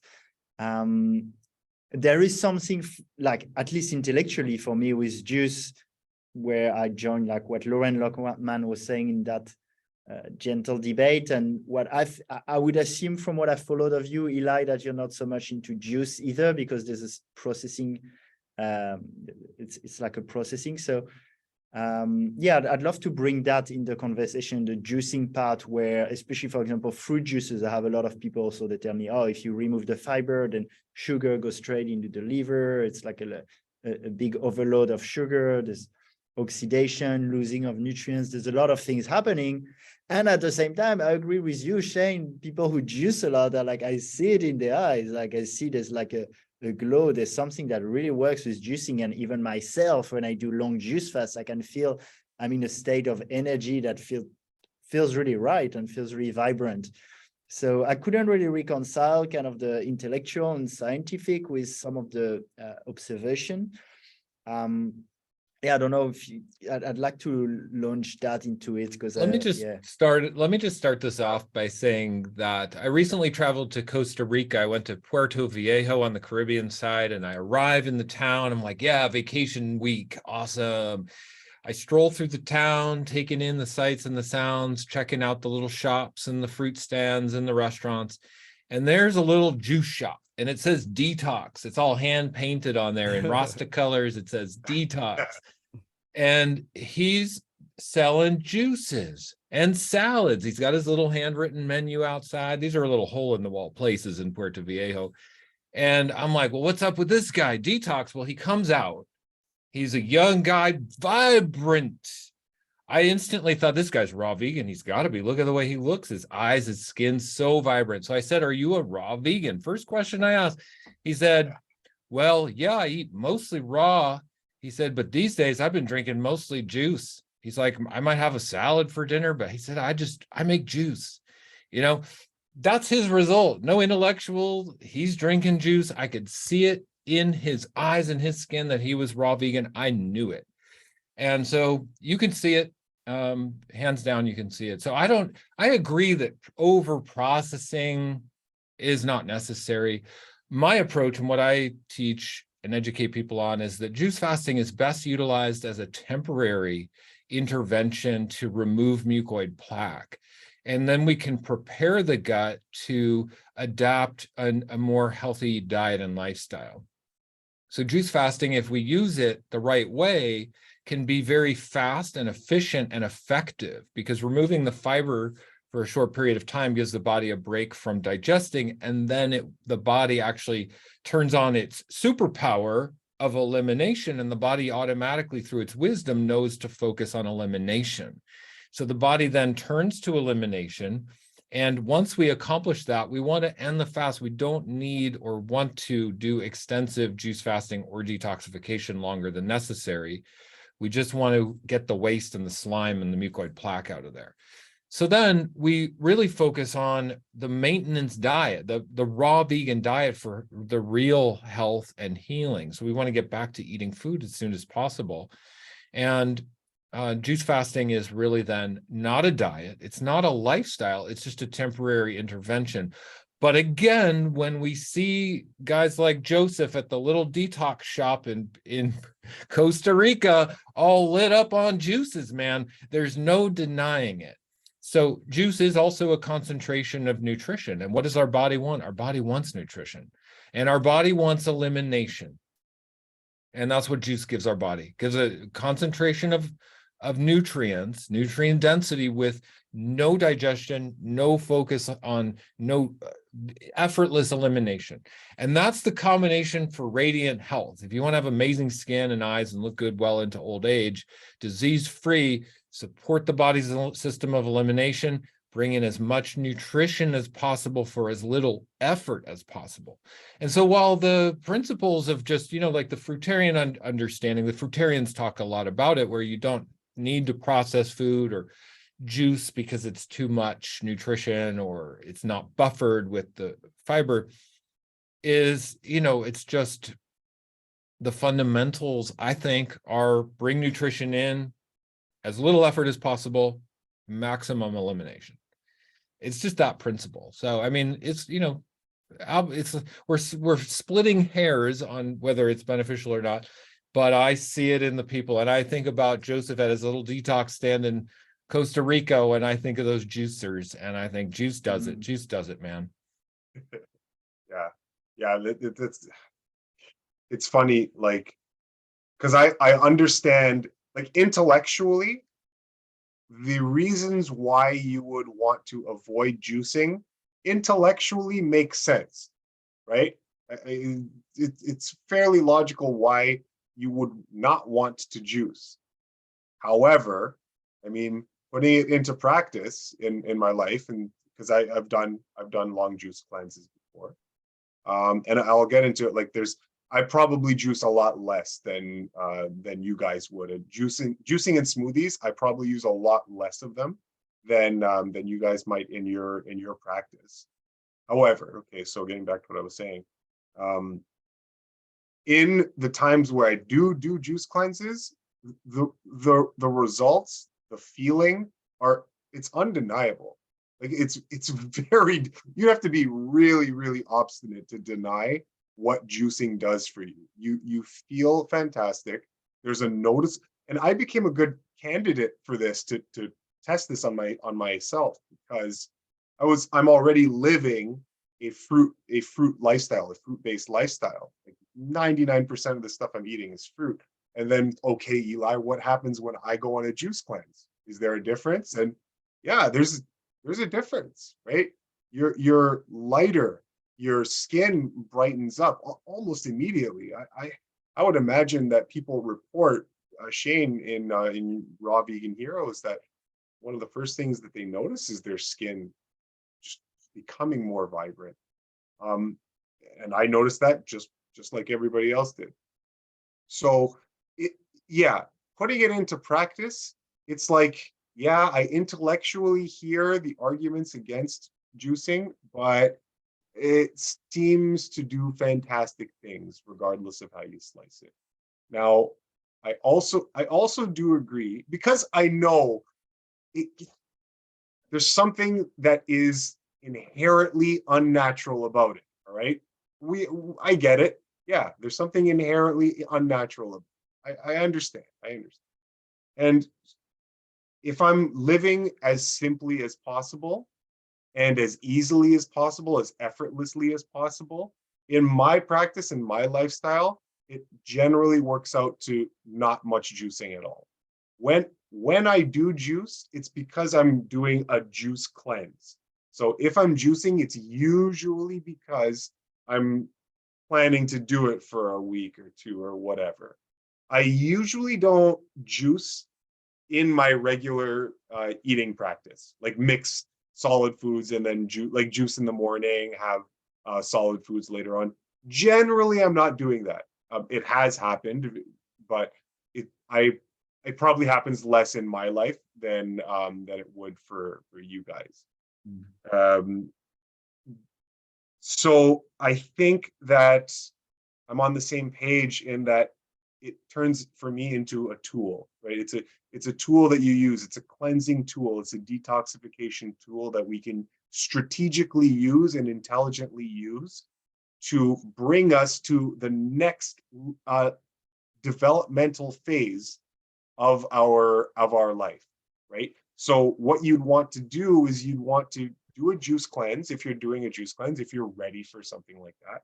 And then make sure that your diet on the other side involves some tweak that is an improvement on the diet before the juice cleanse.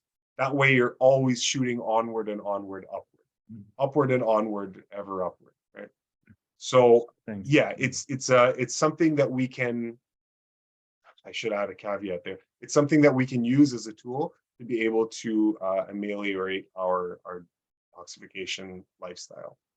There is that level now, however, when Alex, like you mentioned earlier, where we're starting to get into the liquidarian and the breatharian thing. Okay, I don't want to necessarily broach that subject, but now if you keep going up, there's this level or this place where you can start rationalizing, okay, maybe if I'm taking in now more liquids than solid foods, excuse me, you kind of start to sublimate the body and start become even lighter, where the character of the food that's coming in is now so light that your energy body is starting to get more sustenance. Okay, so there's that aspect of this, right?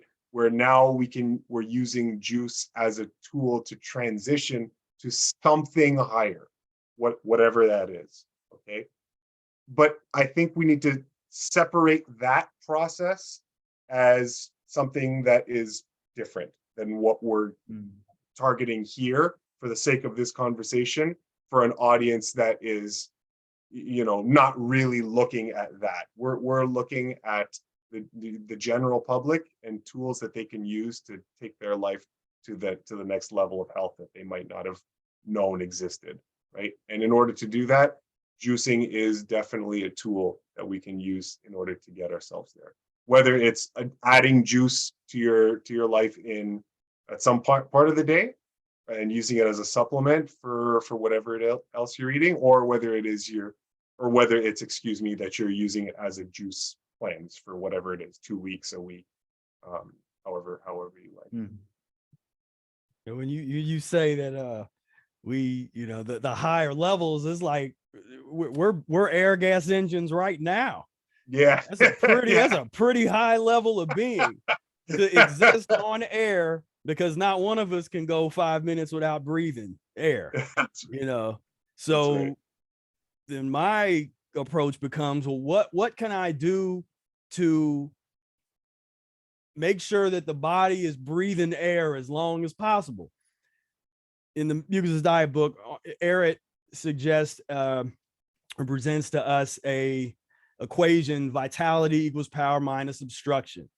And it simply means when obstruction becomes more prevalent, then the body's ability to power through the obstruction, that is the end of one's life. That is death. When you remove obstruction, that's why we are constantly talking about elimination. You eliminate the obstruction, the physical obstruction, the cellular obstruction. Every time we breathe, we are cleansing our blood. And so what you start to see when you get into the juices, or you're getting into longer fasting periods, you start to, as you're experiencing that, you start to question, like, well, wait a minute, if I can do this long and feel this good, what are we? And if we are air gas engines, what is where can this go? What is the highest level of humanity? What kind of transmutation can take place? Because the other focus is the blood and the cleansing and transformation of the blood. And when you start to really get into the science of that transformation, it gets pretty interesting, because again, you're starting to, okay, that like what is really sustaining. And that's one place where we deviate from some fasting philosophies, kind of the Sheldon approach of thinking that the body is existing on its own meat and dross when you're doing extended fast. We look at it like, no, you're for a moment in time, you're getting to experience who you really are, like where you're really at. So you might be in bed in a fetal position feeling terrible. If that's the kind of obstruction that you have, you do a little baby fast and you're like, oh my God, or you could be months into it and you're running sprints and hiking in the woods and you're like, I don't feel like eating at all. I don't want no solid food. I feel great, and that's just a matter of the body. And again, it's hard because when I start talking like that, then people think I'm promoting long-term fasting, and I'm not. I promote transition and mechanics, which lead your body to want to experience that to naturally without thinking about it.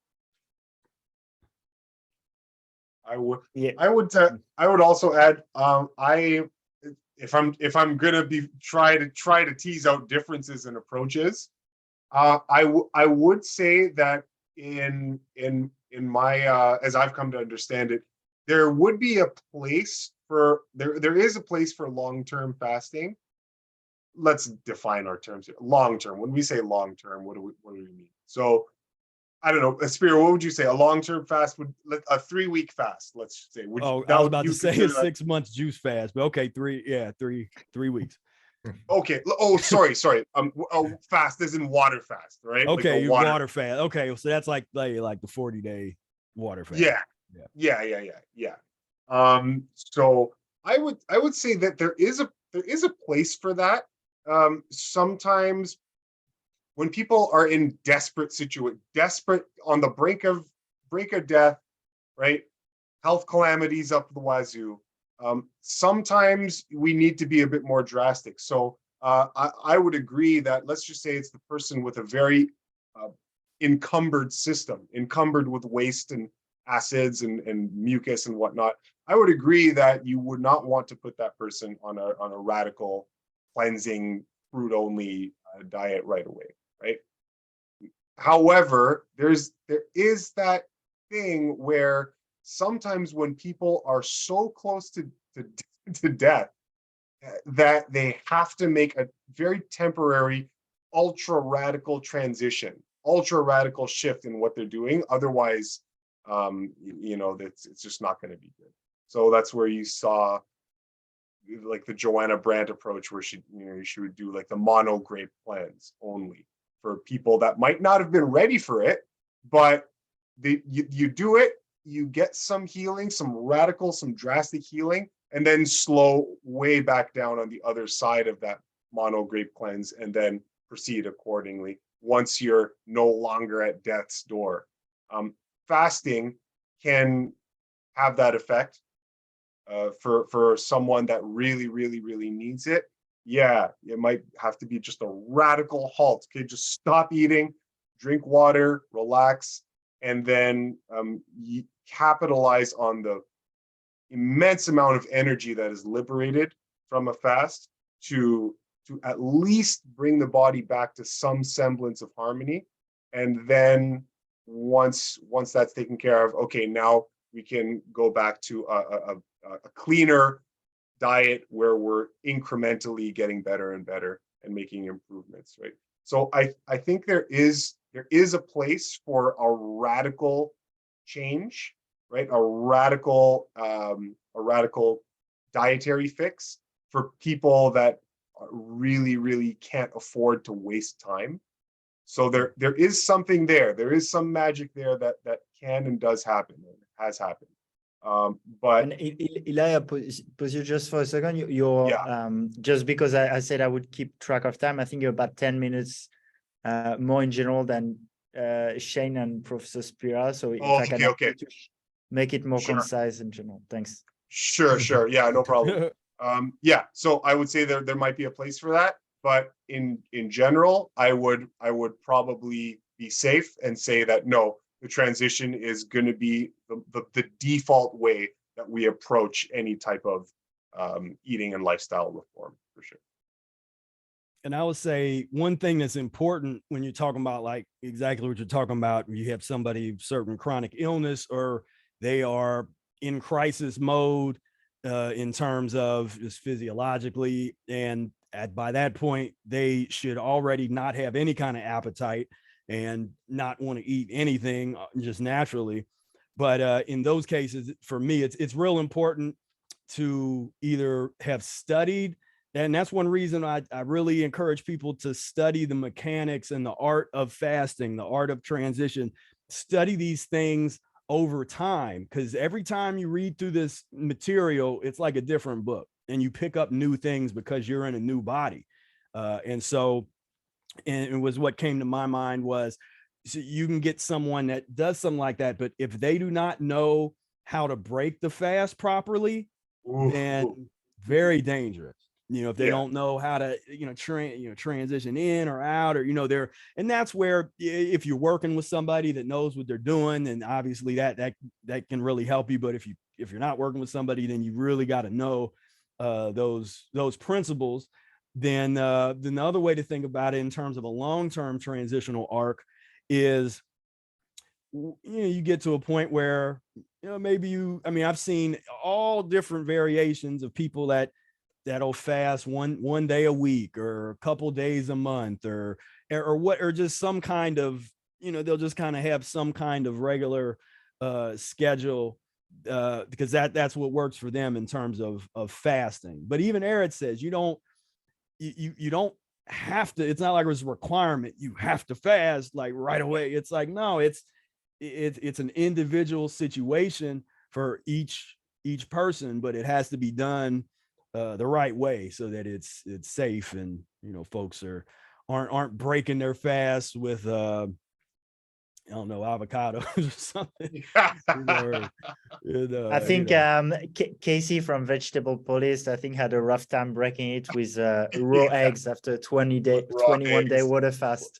Oh no, that's not what you want to do at all. I felt so badly. Oh man, I remember when I heard about that, and it was just like, oh my God! After such a great fast, to break it with that, it's just like, oh man, all the work you put in. Yeah. And that's why I tend to. We're talking about the long term, but when I'm actually talking about or recommending or promoting fasting as an art form, I recommend master 24-hour, master 48-hour. If you can master the short term, then what it feels like to break it properly. If you're the type of physiology that you fast for a couple of days and you break it, and all of a sudden all of this craving for mucus forming foods comes back into your life, then that that's going to be 10 or 20 times worse if you do the long fast and you break it, and then all of a sudden you get that uncontrollable urge to eat whatever you said he ate. He drank some raw eggs, or that's wow, of all the things that you would even think of. But that's the level of pathology that we're at. It's like, yeah, you're doing as Eric calls it, the omnipotent healing modality for animal life. For humans, it's fasting, but it's such a powerful tool, but it's got to be respected and done properly, or you find yourself drinking a raw egg shake and having a Liver King smoothie or something. I think the whole purpose, from my perspective, the whole purpose on fasting and natural hygiene is to move away from animal food specifically, because I think one of the root core problems of our civilization is animal agriculture and herding culture. And herding culture isn't even that long. We've only been doing it for approximately 10,000 years is the estimate. It started in Iraq, and it was also started by the kings of the time to hoard the wealth away from the people. It was the first time where we really started to see classism and inequality and poverty in herding culture. So really, we want to use the tools of fasting and raw food transitional detox to move away from the need of animal products in the first place, so that we can really get to the root core of healing the psychology of humanity. because we have some deep trauma wounding deep in the core of our cellular memory in our species. And to heal that, we need to at least take a break from animal products. I mean, my message to anybody listening right now who does have animal products in their diet, I would say that it's important to be able to go periods of time without animal products. And this is why we should try fasting. We should try a juice fast. We should try raw vegan. Even if you don't do it forever, hey, do it for a month, do it for a couple months. We should be able to go at least 1 day a week without animal products. I mean, everybody should be able to do that, but that's not the norm in our society. And somebody like Casey breaking a fast with eggs defeats the very purpose at the most fundamental level of our consciousness, from my perspective. Is because I've been on this plant-based journey a long time. I'm an ethical vegan at heart. And one of the big drivers behind my choices and my desire to learn and master the raw vegan diet is so that I never have to turn to animal products for any reason, that I don't have to out of like need or deficiency or fear or failure, that I've mastered it so that I can just leave that paradigm completely behind and step into a whole new paradigm of healing for humanity. If we're going to have civilizations off of planet Earth, if we're going to just even heal our civilization here on planet Earth, animal agriculture doesn't really have a place in that. It's disgusting, it's dirty, it pollutes our consciousness, it pollutes our environment, pollutes our society, it pollutes our culture. And if there's anything we could do to benefit humanity, all life on Earth, it would be to move into plant-based eating and to make that transition effectively forever, for a lifetime. That's going to include what we're talking about here today, the mastery of the raw vegan diet and cleansing and detox. And maybe a lifetime will be a few thousand years as we become liquidarian. Yeah. Shane, can you become the first breatharian bodybuilder? Yeah, I like that idea. I like that idea. Hey, we're going to wake up in 1,000 years either way. Humanity's going to exist for 1,000 years. So we might as well craft the civilization we want to live in. Maintaining the animal agriculture component of our current civilization makes no sense. I mean, why would we SHIT in the bed we sleep in? It doesn't make any sense to bring that with us as we evolve. We really should be looking for solutions that kind of move us and progress us out of all animal agriculture. Even if we can get easy protein from animal products, sure, yeah. Even if it's convenient, even if we love the taste, even if it's something that our family has done for generations and generations, do we really want to bring that messiness with us into the future? It's inefficient and polluting, it pollutes our body, creates the obstructions, and really keeps us from feeling into our deepest spiritual awareness, because embedded in the animal products is the very fundamental problem of herding culture, confining and breeding, enslaving others for our benefit. That's not an equation that's going to take us into the evolved consciousness of humanity. So really right there, that's a good motivator for people to look at natural hygiene and a raw vegan diet as the solution, because removing those obstructions permanently shifts the body's ability to thrive without it. Yeah, I had recently gave a talk at an event that was like right over about 15 feet away from where I was talking. They had all this selling catfish and all this old soul food nonsense, and this was one of those Brother Air, what he called it I was in like coach mode because I was just kind of intense. But when I got to this part, well, it was interesting too. They didn't sell a whole lot of food while I was doing my talk. But at one point I said that if we continue to eat like slaves, and we're gonna die like slaves. This is a whole thing where people have embraced a slave diet. And that's something that, so when I try to appeal to people's, if there's any sense of freedom left, if there's a fiber in somebody's being where they aspire to be free on any level, then that's what I try to tap into. Is this is about freedom. You want to be a slave? You want to eat feces? You're eating meat.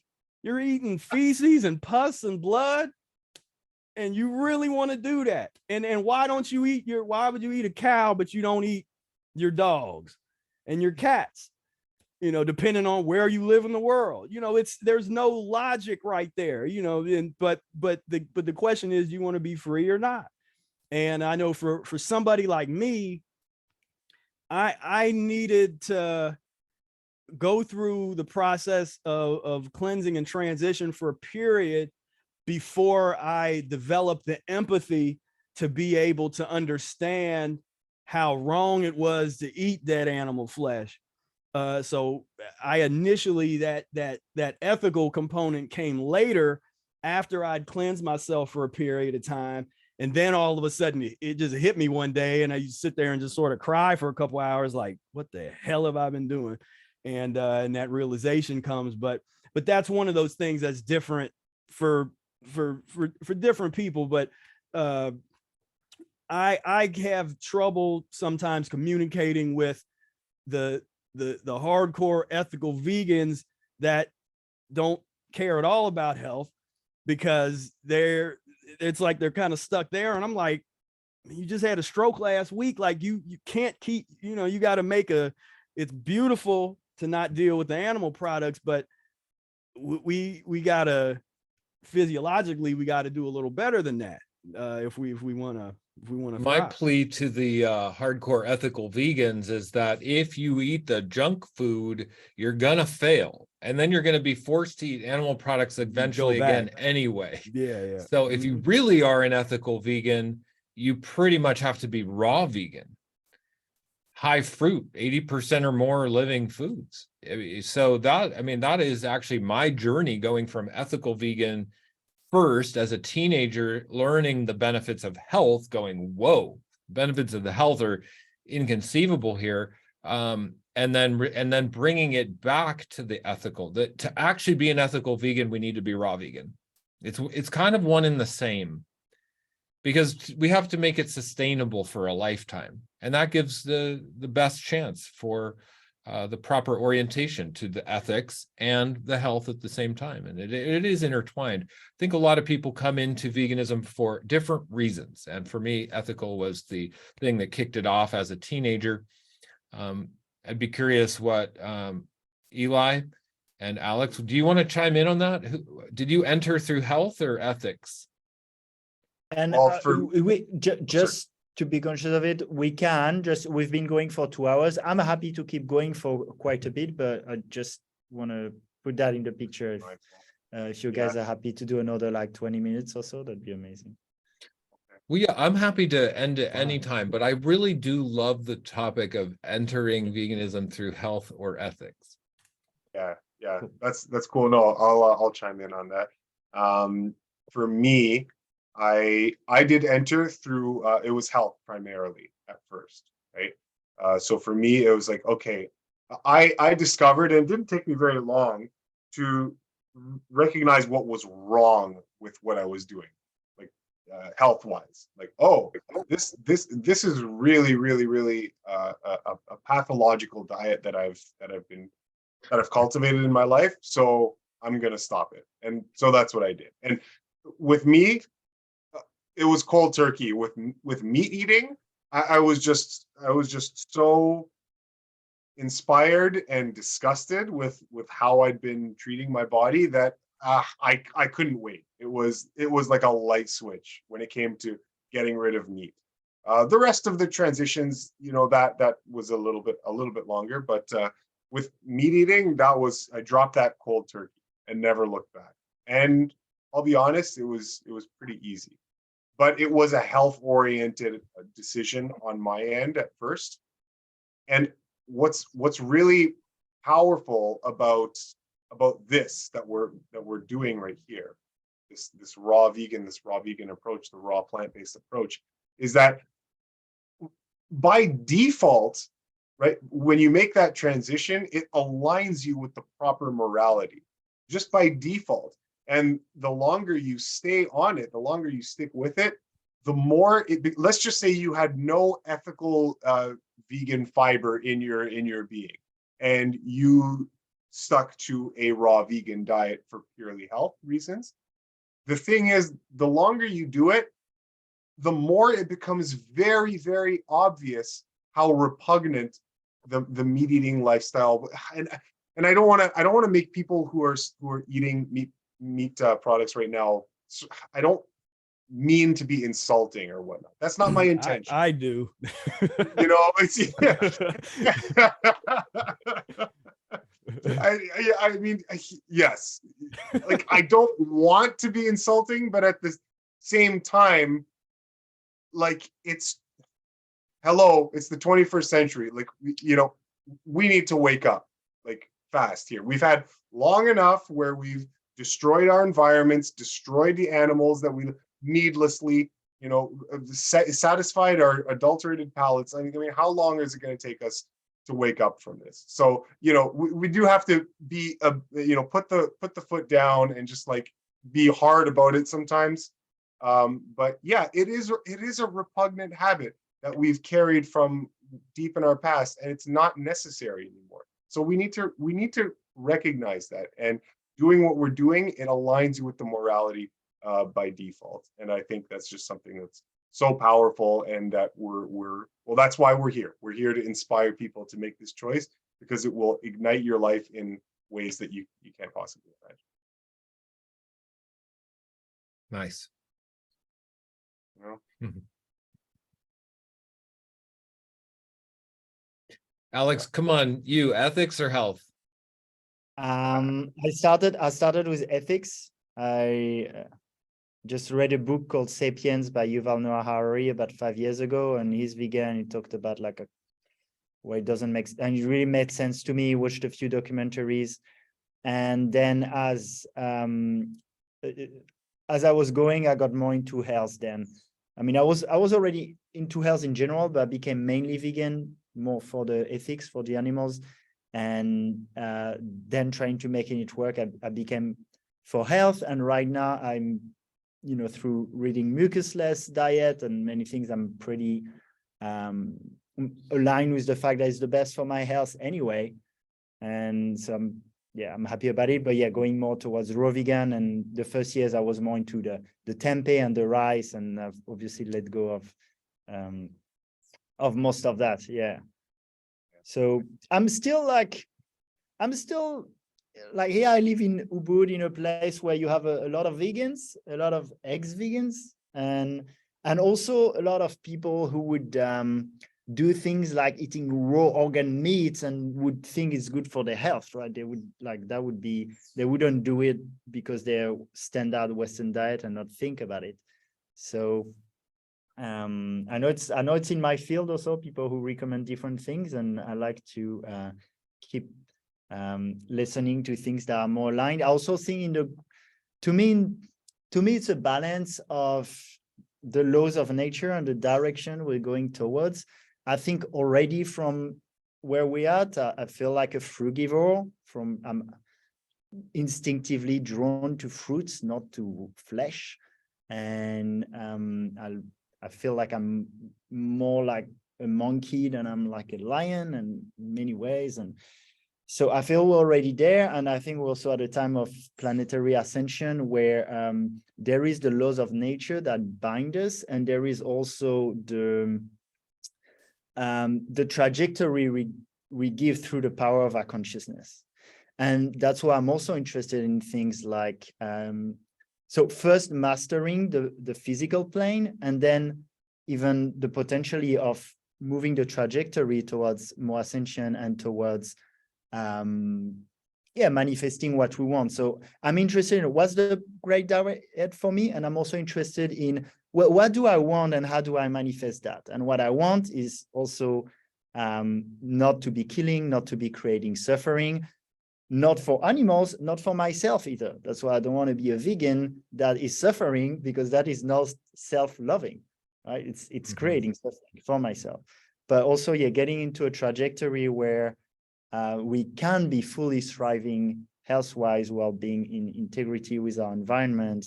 And I'm even open to possibilities like when I interviewed Josh X, he thinks any kind of predators aren't going to make it to the new Earth, kind of, because we're going to a place where like even animals change their behavior. I don't know about that, but at least for me where I'm at now, I like to both align with what's healthy for me and manifest an Earth where there's no conflict between what's good for the Earth and the animal and what would be good for me. Well, like, why would God create that? I mean, maybe a little bit to make life interesting, but overall, I feel like we're more in harmony doing this way.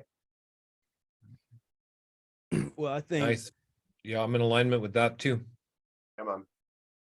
yeah, and that made me think of, because you now getting into the metaphysics, and if you look at embryology, what being that we've come across on this planet is the furthest, like, embryo? Because they say if you look at the human embryo, we go through, like, there's a cat phase and the dog phase and the fish phase and frog, like, where if we had obstruction to stop us in our development, then we would stop at the frog phase or a dog phase, or what, any of the multiplicity of different manifestations that there is.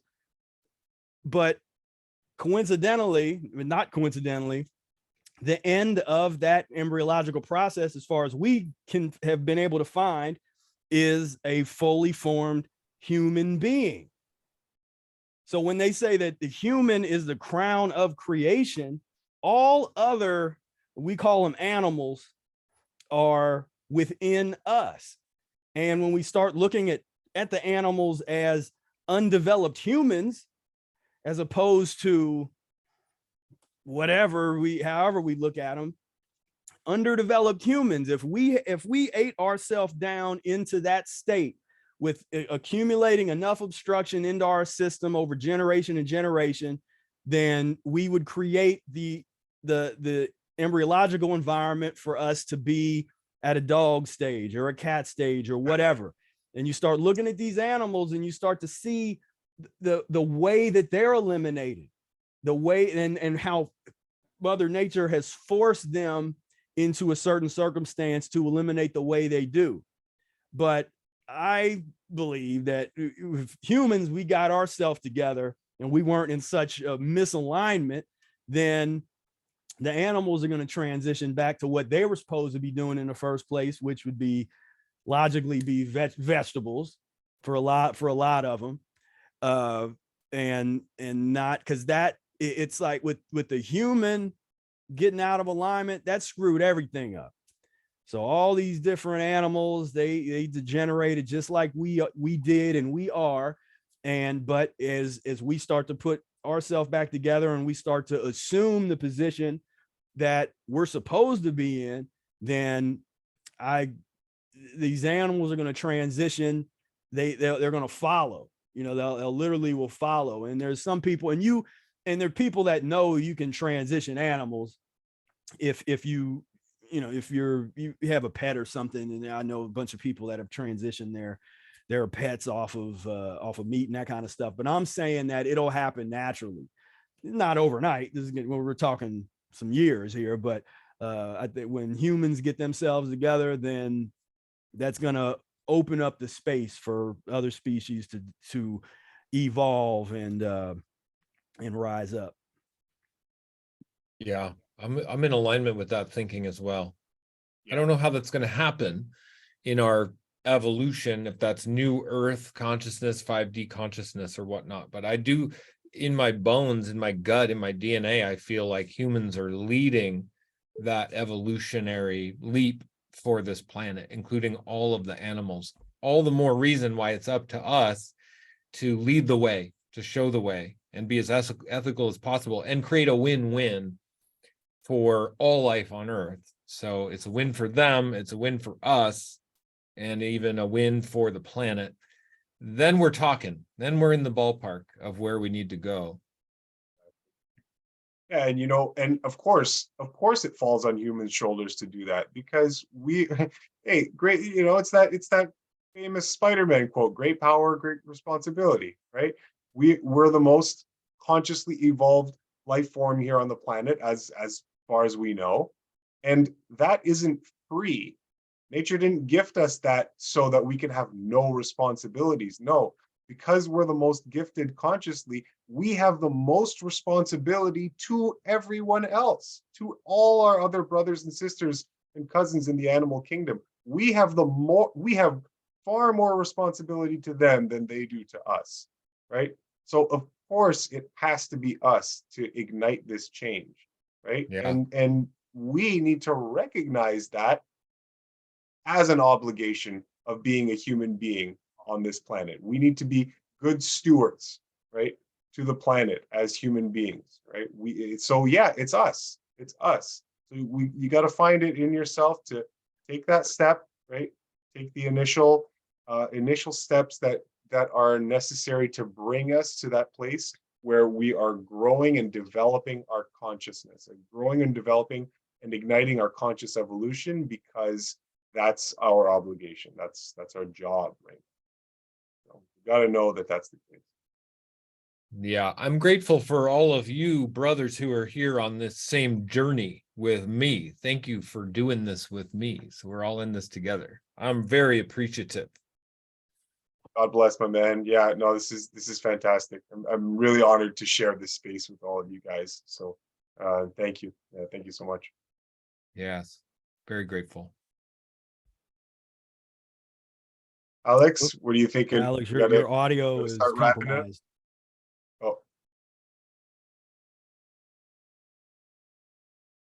Oh yeah, I think he's yeah, we can't hear him. No, I don't know what happened. It was fine. Yeah, we still can't hear you. Oh, there we go. Yeah. Okay.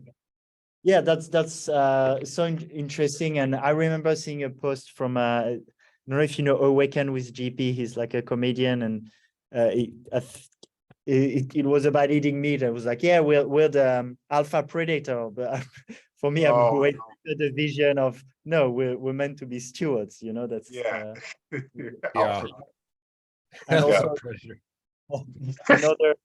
another reflection. Top of the food chain. Like, yeah, that's very competitive. A lot of people feel that way. Yeah, JP actually lives here in Austin, Texas, where I live, and there's a lot of that sentiment here, a big meat eating culture in Austin, Texas, barbecue culture.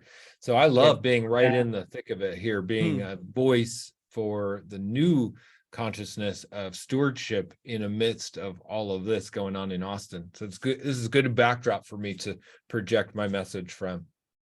Yeah, it is. Joe Rogan's in Austin too. A lot of people that would be like in the personal development, but also into the meat. Yeah. Yeah. And another thing on what we discussed with the animals, almost there's like these two systems where sometimes, there's one the physical and one the more spiritual. And in that case, if we take a cat, we'd say, oh, well, right now it looks like it's a carnivore, so you don't want to feed them meat. And there's almost like then a conflict with, okay, if we were ascending, would cats become vegan? But for humans, to me, there's no conflict in my mind. It's like we're already meant to eat, like, no, for the meat at least, no meat, and it's aligned with where we're going. So it's like with animals. Well, yeah, I mean, that's all true, because, and I don't want to make people mad, and I don't want people to don't get rid of your pets, please, because I've said this and people have gotten rid of their pets. And I'm like, I didn't tell you to do that. All I was saying was, philosophically, if we're talking from an ideal type of space, pets are not, for humans, are not natural. It's natural to have animals. I have families of deer that live right outside, that walk. I don't own them. I don't feed them. They take care of themselves. I take care of myself, and we coexist beautifully. So when you're talking about, and that's just an interesting history when you look at the domesticated animals, the dogs and the cats. And some people say cats were the one animal that chose humans, whereas dogs just started out as this wolf. But again, what happened? The eating, they didn't control what they were putting in their bodies, and the humans were like, hey, come over here, become slave, become subjugated, let me feed you. And you take this big old hardy wolf and turn it down into a little pug.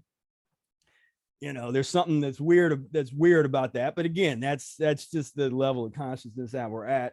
Whereas, I mean, I'd rather see like a rational transition is like the animal sanctuaries. And I got some friends that have animal sanctuaries that they just raise and love the animals. No one's hurting them. No one's taking anything from them. They just all live in harmony. And that's a beautiful thing. And eventually it would transition back to, you know, domesticated, where because most humans are domesticated. Domesticated humans, where you need, oh man, I can't go a couple days off the grid. I'm about to go do this all this dispersed camping in Florida and go and kind of do the overlanding thing for a minute. And that, you know, just getting off the grid for a period of time. A lot of people can't do that. They can't go a day without TV or put the phone down, or but that's all of that desire for stimulation, just needing, and that in the core of that is the pus and mucus forming foods, that you crave stimulation, you crave that, you know, that kind of thing, because you're eating dead foods and it's killing you. It's dead. So you're trying to stimulate, get as much stimulation as you can find. And stimulation is an interesting one too. That's something we talked about with Shane, because from some schools, maybe more Lauren Lockman and natural hygiene, is you really want to reduce stimulation, but some, like a little bit of stimulation sometimes I do feels good, gets me like to work out, to do the things I want to do, be more in my masculine maybe. So it's like a fine balance too, right? Yeah, I find that it's important to have some sort of motivation to get your butt to the gym every day.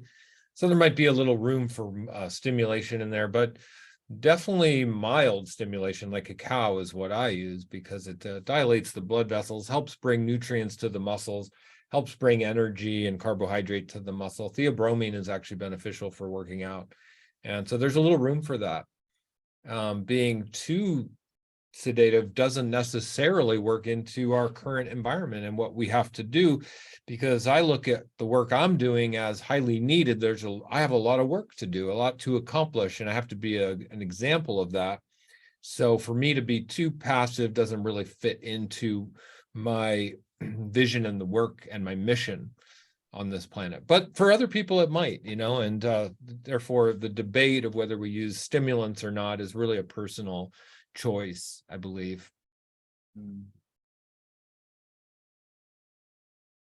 Sorry, I had to step out just for a second. I had to run to the washroom.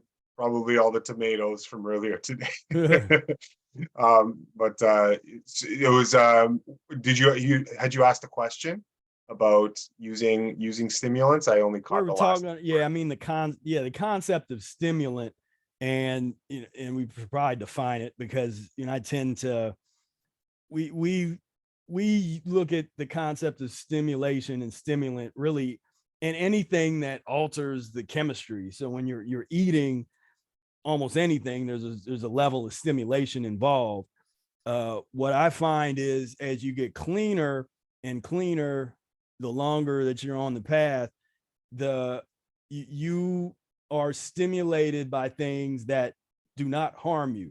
You know, you can get that little bit of stimulation that you need from the fruit sugar, you know, as we're supposed to, versus, you know, at a different time, that stimulation might have been more, because see, in my case, I protein doesn't stimulate me. Like, it actually does the opposite. It makes me kind of sick and it's like sleepy, and I'm kind of out of it. So, but back in the day, yeah, like had some kind of protein transitional meals or something might have, you know, kind of hot me up a little bit. But now it literally does the opposite.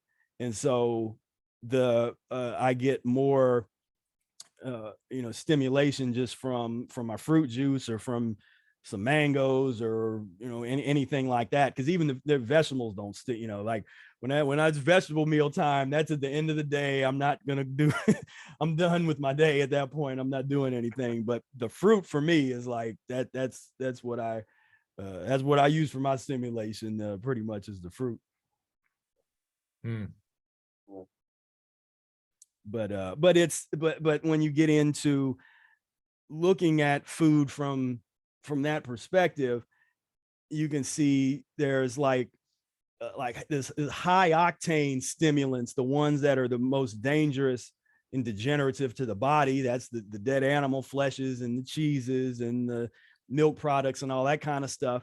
And what is hard for people to understand when they're coming from that, and what they have to understand in the early part of their transition, kind of what we were talking about earlier, is when your body was used to and addicted to that high octane stimulant, you eat meat every day or drinking coffee and bacon and eggs and that kind of stuff, just as if when you're coming off of heroin or cocaine or any other drug, you have that fall and you don't feel good at all.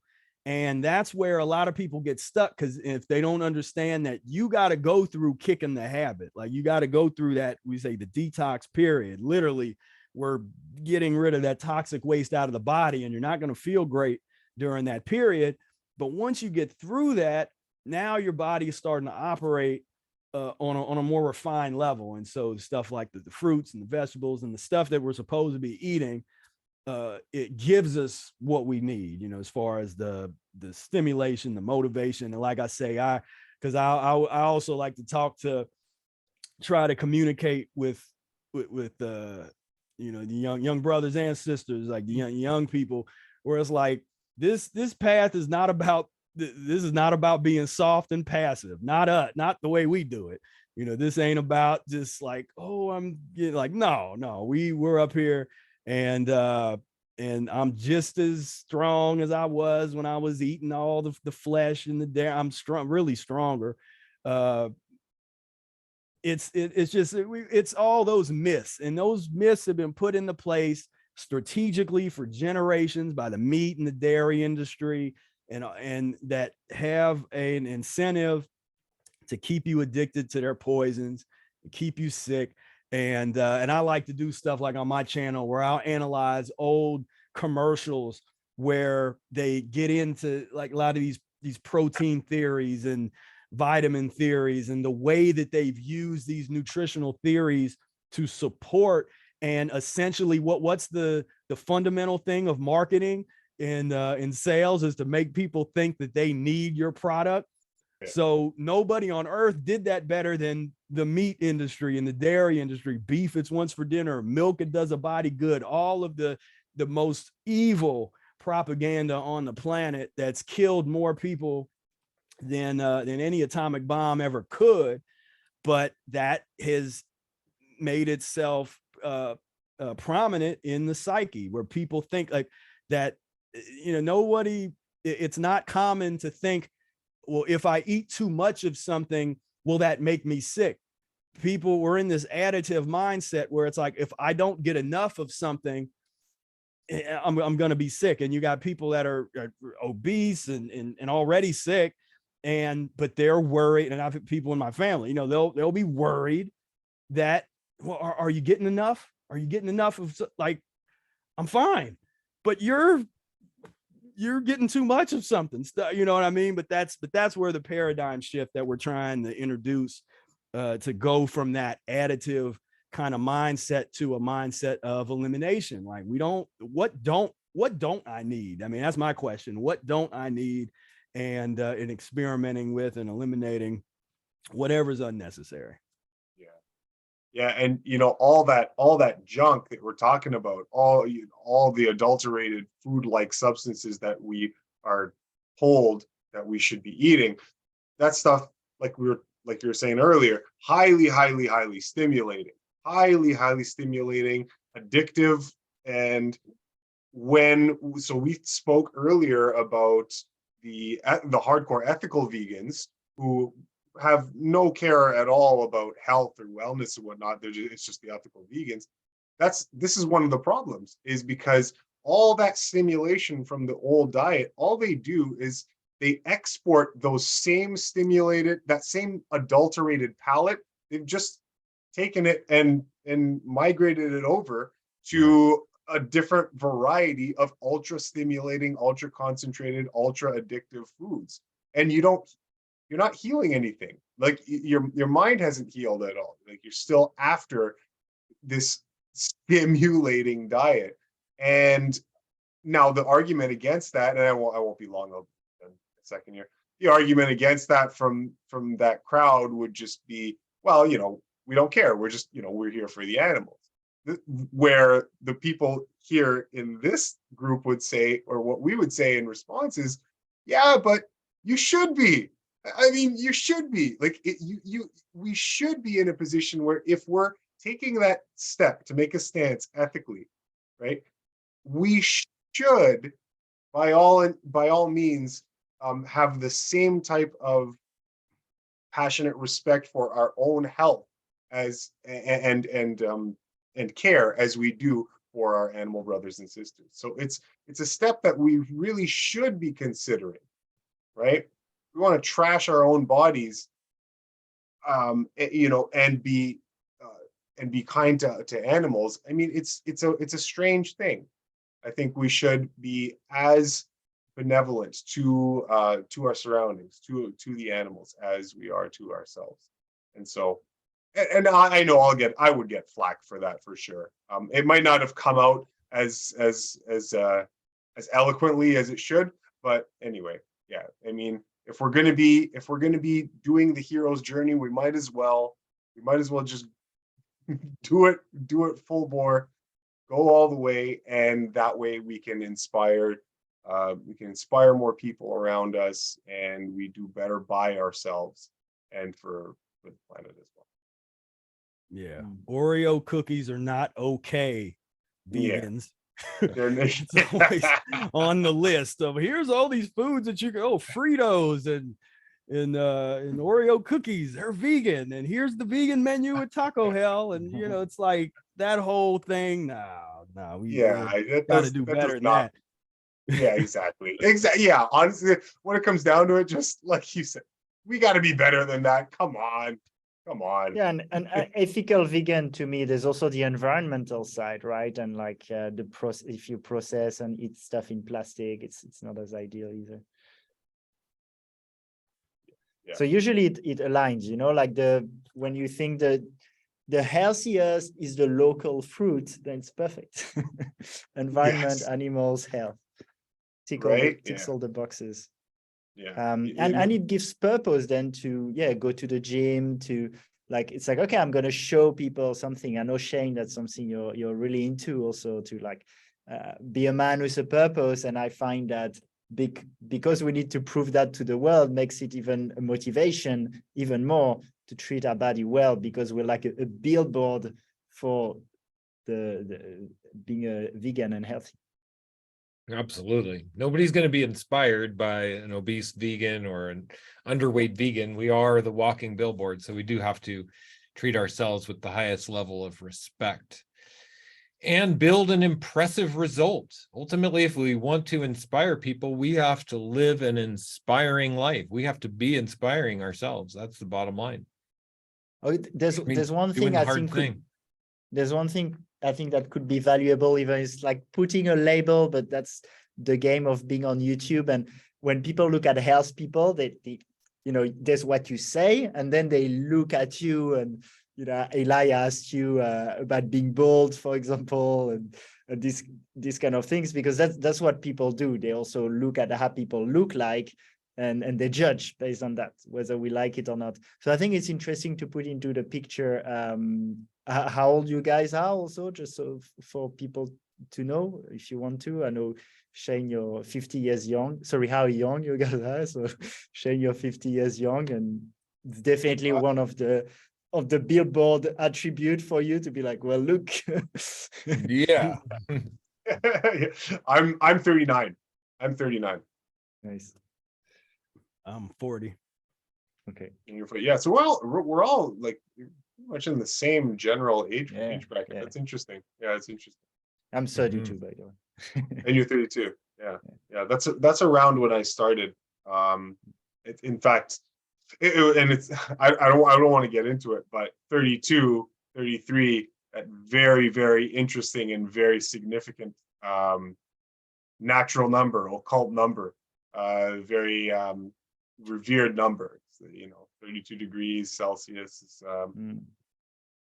sorry, 32 degrees where ice is melting. Well, 33 degrees, 32 degrees in how many degrees it takes to transition into a new sign of the zodiac. There's all these cosmological significances.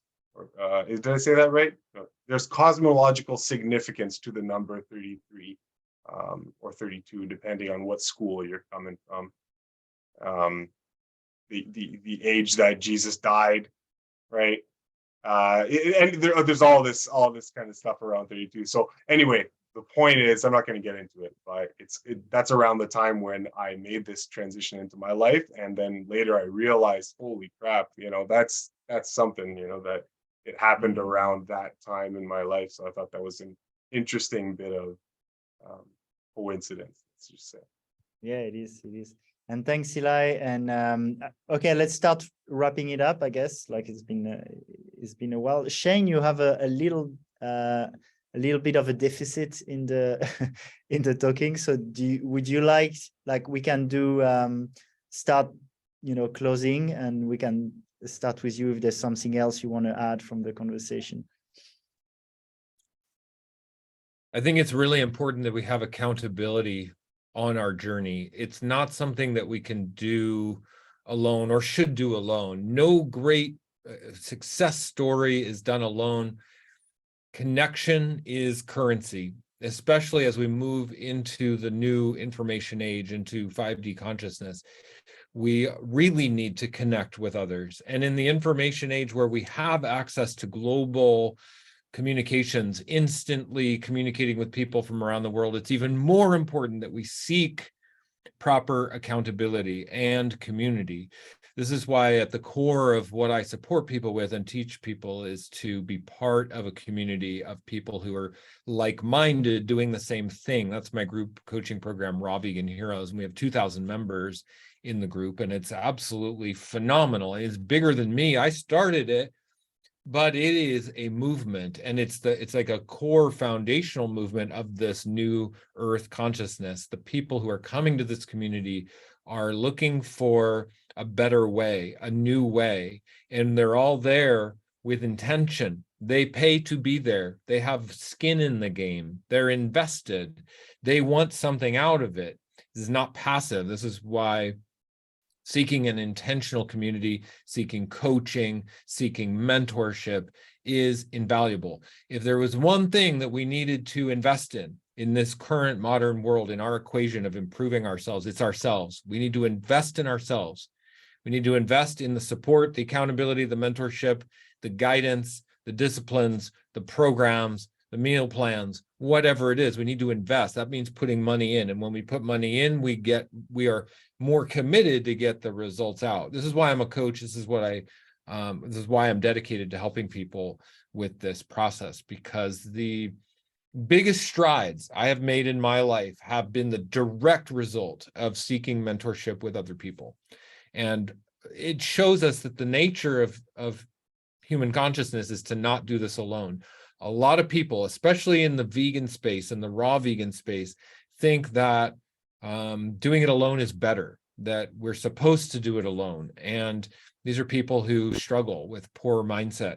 If we want to thrive in all areas of our life, financially, in our health, with our love relationships, having vegan partners, raw vegan partners, if we want to have a service-based business, if we want to be free from the matrix, not a slave to other people's businesses, time freedom, location freedom, money freedom, this is why we seek accountability and mentorship. So it's the whole picture. It's raw vegan for ethical, spiritual, moral reasons, evolution-based reasons, win-win-win for the reasons for animals and the planet, and then also our fulfillment, happiness and fulfillment, and I call it the 4 pillars: love, money, health, and service. We have to make sure our love, money, health, and service pillars are rated at an 8 or above. Rate yourself on a scale of 1 to 10 on each of those and be honest with yourself where you're really at. If you're not an 8 or above in any of those areas, then you need to invest in yourself, because that's what we're doing here. We're thriving, and settling for anything less is unacceptable. I do not settle for anything less than amazing in my life. I must have an amazing business. I must have amazing relationships. I must have amazing health, and I must have an amazing service and purpose and mission in my life. Those are must-haves for me, not optional. And so the only way I've been able to build this type of a lifestyle is by investing in coaching, investing in coaches and community and accountability. And I've been part of amazing mastermind groups that have changed my life, being around other people that are further ahead than I am. And I learn from them through modeling, through the energy they exuberate, through the words they use, the choices they make. And that rubs off on us. And so we get to choose a new crab bucket. And the crab bucket analogy is that we become who we surround ourselves with. We make the same amount of money as the 5 people we spend the most time with. We have the same health as the same people we spend time with and our family members. So we get to choose consciously a new crab bucket to excel at life and to change our paradigm, to come up out of some kind of slave consciousness in the matrix and free ourselves for real for the rest of our lives. Freedom, freedom of time, freedom of money, freedom of love, freedom for our consciousness. That's what we're after, because we're living on a slave planet. So freedom is the name of the game. Freedom is actually the mission here. So that's my message. Accountability, and join a group. Raw Vegan Heroes is one that works, and it's an amazing one.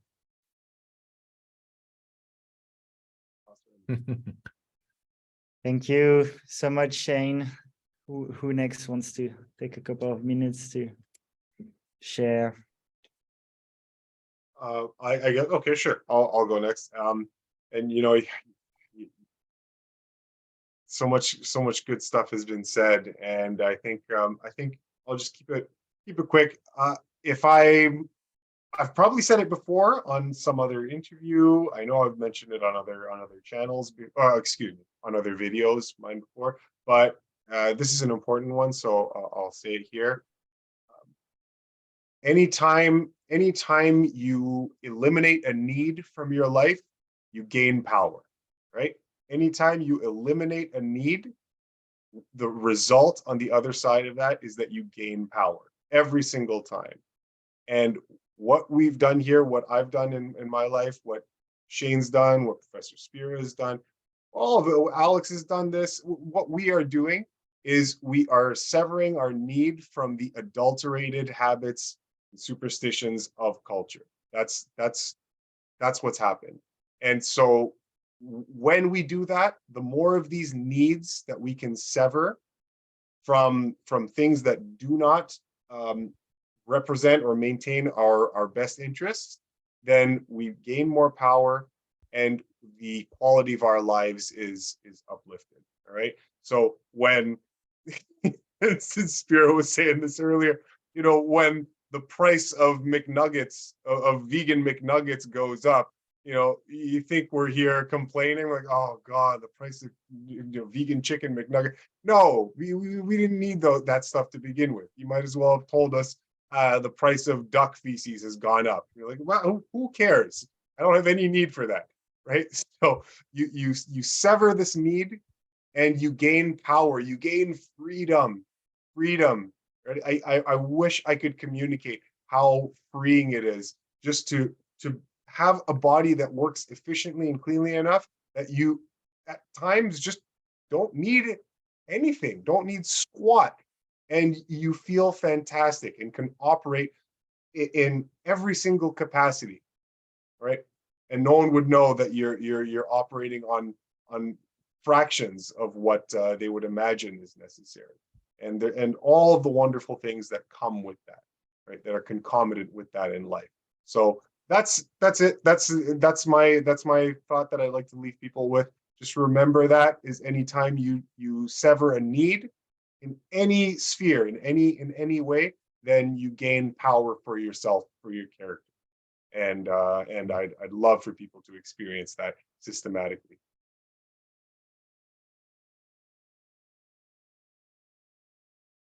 I hope.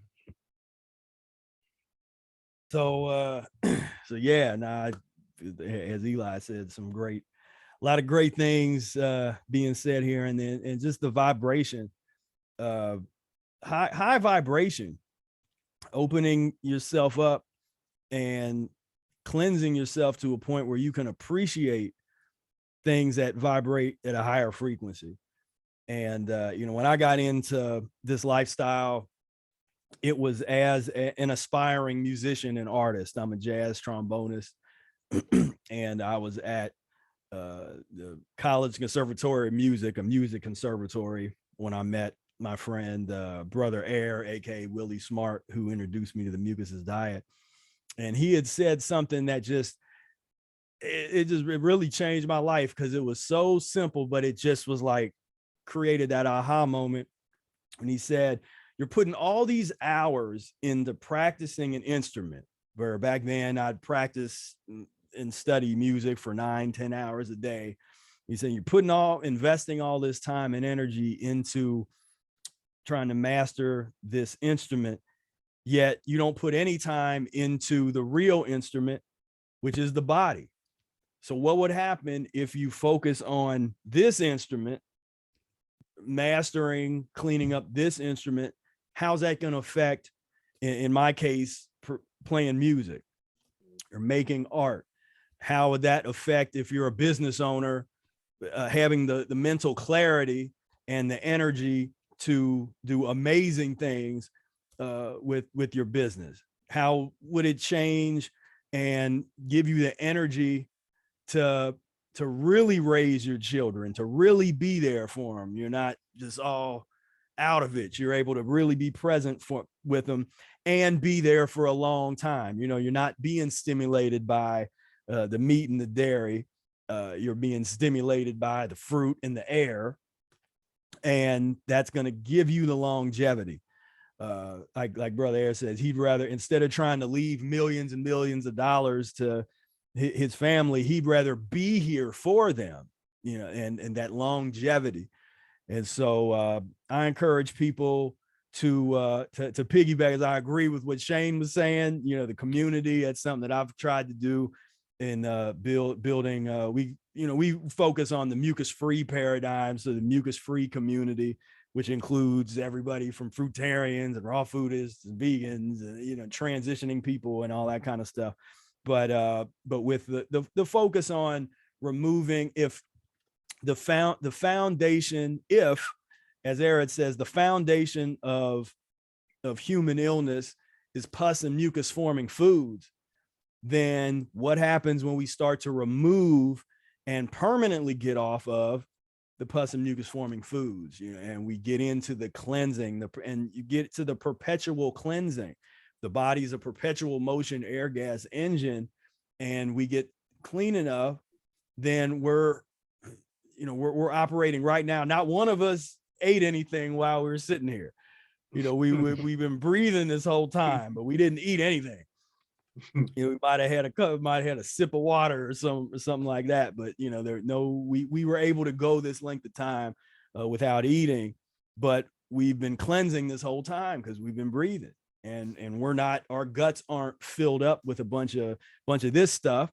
So the oxygen that we breathe can actually do what it's designed to do, and we're able to get the cleansing, have the clarity.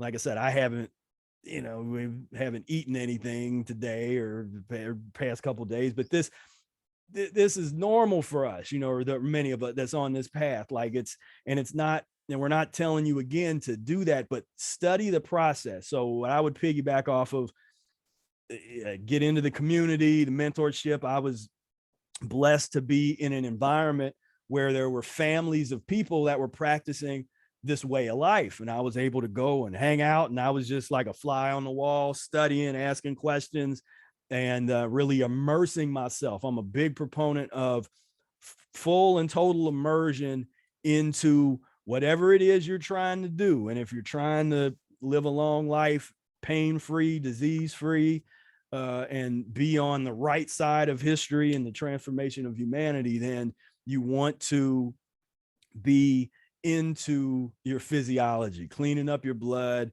getting off the pus and mucus forming foods, getting into the raw foods, getting into the various cleansing modalities, healing modalities of naturopathy. I mean, there's all kinds of different things. You can talk about the herbologies and the different kinds of physical fitness. There's so much that's at our disposal, but that foundation has to be as I say, physiological liberation.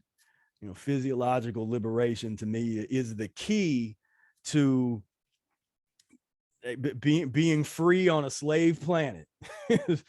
And so that's for me, when you analyze, like, what are your motivating factors, your personal principles, mine is freedom and peace, and in that order, because I'm willing to have periods of maybe not having perfect peace if I can have that freedom. And so for anybody else that's freedom loving, or you want to experience what we're talking about, then jump on board. Get yourself, like I said, we didn't get too much into that. I recommend the enema bags if you're getting started, just to give you a little boost, and the lemon and the I love the lemon and the distilled water, but however you do it, just getting into the fruits and the vegetables, and study the material to really understand. Like, that's something that I'm seeing is missing in the past, like 10-15 years, with the way that people study content, and they're taking like little bits and nuggets and pieces from all these different sources, which sometimes can be cool, but I'm a fan of people mastering something. Like, you don't have to master the same thing I'm working on, but when you master something and you get such a deep understanding from that perspective, then it's actually easier to understand a lot of these different things. And what I'm seeing is folks that are not developing a mastery of what it is they're trying to do. They're dibbing and dabbing, as Brother Era would say. They just a little bit, like, I read some of that and did a little bit of this, and that was an interesting YouTube video, and you get this kind of culminate. And there's some people that tell people to do that, like, oh yeah, go see what everybody has to say. And I'm saying, study like you're getting a PhD in whatever it is you're working on. And I have a PhD in music, so I know what that, like, how deep you have to get into a subject to be able to gain a mastery over the content, so that you can talk about it, you can live it. And so to me, that's important. That's like a missing, like, kind of this lost art form of really studying and deeply analyzing, like going through and every sentence, every paragraph, like rip it apart and analyze it, and then ask questions, that kind of thing. And so I'd like to definitely see that. But at the end of the day, it's really what you choose to do the next time you go to the store, because you're gonna be going to the store, and what are you gonna do? Because you got a choice to make. Like, when you go, where are you going? You going to the produce section, or are you going to the death section? And that's a choice that you can make right now. I wish it was so clearly labeled in the store. It should be, yeah. It should be. Yeah, it really should be. Like, yeah, literally, This is the death section. I love it. That's awesome. Thank you so much. And in your shares, I feel there was a lot of talks of freedom, right? And that's something that definitely really resonates with me. And it's interesting that the three of you live in the US, right? And Except me, I'm in Canada, sorry, but Yeah. North America. And Not very I far live from in you. Bali. But I'm so close. Like Toronto's so close to you. So, let's say North America. Yeah. And for you, you have even more that, I guess, that feeling of being the black sheep or being also, you know, in a slave world. And I was just reflecting how, of course, the current state of the world is also active in Bali, and in a way not totally different, but I feel here is also a little bit of a different reality. And I was pondering on how much the planet is also, a lot of people are freeing themselves, and a lot of people like us emerge everywhere, and that's beautiful to see. And the other thing that came to mind, Shane, especially when you talked about community, but then also all of you, we talked about community and getting support, and I think that's really important. About freedom, there's something, and it's not to launch a debate, but I'm interested in is, I'm also quite into cryptos, because there's something about financial freedom where there is definitely a big layer of things we can do when we earn more fiat money, like dollars or euros. But ultimately, and you'd know that, especially if you're in Canada, any financial resource are centralized and can be seized like this. So there's a certain layer of that freedom. And one thing I'm really interested in for both building community and for freedom is using blockchain technologies and what we called decentralized autonomous organization. So in the month of April, I'll be in an immersion with about 80 other conscious entrepreneurs and light workers from around the world here in Bali, in Ubud, and we'll create what we call DAOs, decentralized autonomous organizations, which are organizations that where the rules for voting and for decision making are based on code. So there's not one authority, and also where we use cryptocurrency to share the value and to give the voices. And I think that's the next evolution of community and sovereign communities, especially a lot of us are into creating, even down the line, creating countries, And one of the DAOs I'm really interested in being part of, depending on who's at that whole month's event, which is called an incubator, is however we call it, living food, mucusless, raw vegan kind of DAO, which would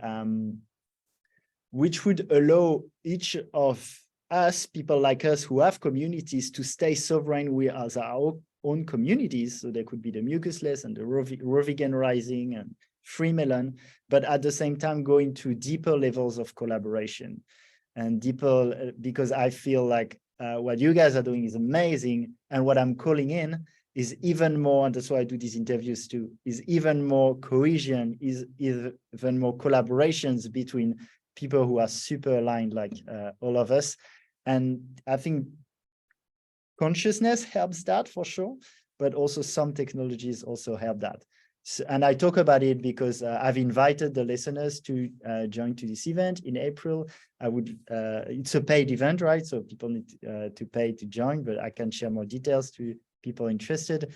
And yeah, it would be amazing to have, if you wanted to spend a month in Bali with aligned people, not always necessarily on the diet, but at least in the overall vision of creating the conscious new us. My invitation to all of you guys too. Thanks so much, man. Yeah, that sounds incredible. Yeah, you'll have to, we'll be in touch, and send us more information, Yeah, Eli, that is good. like back at Era Day celebration, because that's what we were talking about. I don't know, we got Vadim, our community That's right. is, we're into the crypto, and one of the members of our community, he put out really the first that we know of, the first decentralized finance course that just show you exactly what to do. You're not going on to YouTube videos and trying to figure it out. It's like, no, just do this. Just like here, do this. And so I've been having a deep dive in the crypto world, probably, I guess, almost a year and a half now. And because decentralized, like I love that. I'm all about that. And so that's the direction. That's the direction that is going to be going in. I still strongly advocate for yak dung. as the next Yeah. global currency. I might be alone on that, but yak dong, that's where I put my money. What's that?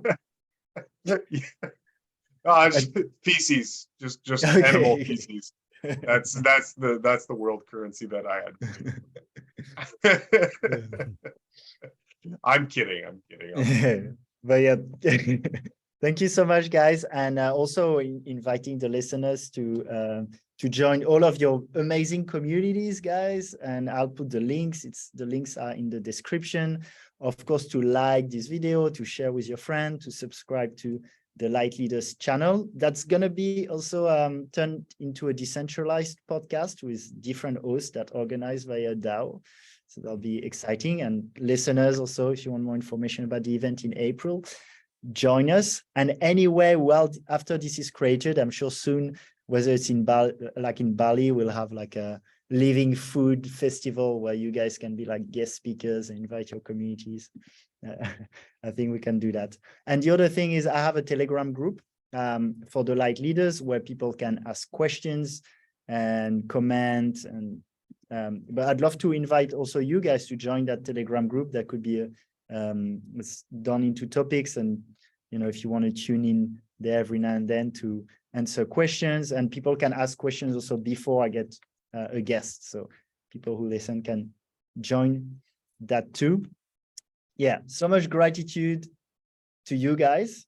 I was thanks, Alex. I was so happy. Yeah, that was so good.